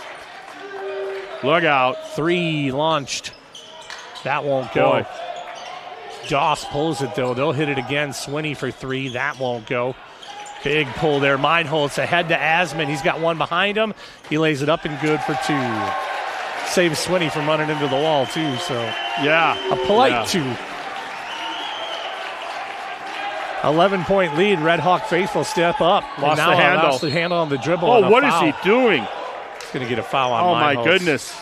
Ritzel loses the handle on the dribble, and Ford comes away with a foul. I'm not sure I get that. It's going to be on Luke Meinholz. I think what happened is Ritzel went down, and Meinholz. He lost the dribble in his efforts to recover that. He went to the floor, and I think it might have influenced the call. That's my guess, my take. Well, the reality is Ritzel's going to get a chance to shoot a couple here. Yeah, the owner of a 4-point play today, Ritzel. Yeah. 10-point lead for the Red Hawks with $1:20 remaining. Yeah, you don't want to be the guy that creates the 4-point play. Free throw number 2 is good for Ritzel. In fact, I think Ripon Grinnell had a couple opportunities at those middle of the week. Ripon fouled 3-point shooter. Oh, good move back to Meinholz. No, now they got to find some help. Yeah, reverse dribble. There you go. Breaking that press. Got him up, waited, patient, good move. Yeah. That's how you break the press. Yeah. And you have no choice. Yep. Press breaker, good work by the Red Hawks. Coach Finkel's going to get a big win here. Free pointer is no good, and Cade Tackmeyer. And if you were going to tell me this early in the season, Illinois College is going to have 3 losses. Victory today will tighten up the Red Hawk record to 2-3 in the MWC and 5-9 overall. as Illinois College will follow 3-3 in the MWC and 10-5. Schools like Grinnell College who only have one loss, I believe, on the men's program. Tackmeyer with a deep breath. 2 bounces. Free throw is up and good rotation. Hits the net and good. I tell you, it's the start of this game. Ripon came out guns a-blazing, and that to me basically was the difference. It gave them enough confidence, I think, to play with these guys, and then role playing like guys like Seth Bunders, and also from Kimberly, Osmond, thank you. Those two guys coming off the freshman and the sophomore really Harris, helped. 3 over Tackmeyer, won't go. Rebound, Asman pulls it away. Now they'll come the other side. Bunders will break the press, and they'll say, hey, this is going to be it. Yeah. They're going to play soft pressure. Meidholz will end it with 21. Bunders with 13 and 10 rebounds for the double-double. The 6-footer off the bench. Michael Asman, 13 points today for the freshman. Tackmeyer up for 2. Nice Tackmeyer left with hand 14 finish. now. Yeah. Harris, Boy, shot on the way from Sweeney. One of the few threes that have fallen here today and that's basketball, for Jacksonville, Illinois Blue Boys. Swinney with 11 points, 13 from Ty Leonard, 14 from Seth Doss, 15 from Buzz Ritzel. On the other side, Ty Leonard leading the rebounding for Illinois College with 8 of them. Well, they won at Beloit on Wednesday evening, 71-62. They're going to walk out with a loss today of about a dozen. And then they're going to go to Knox on the 14th.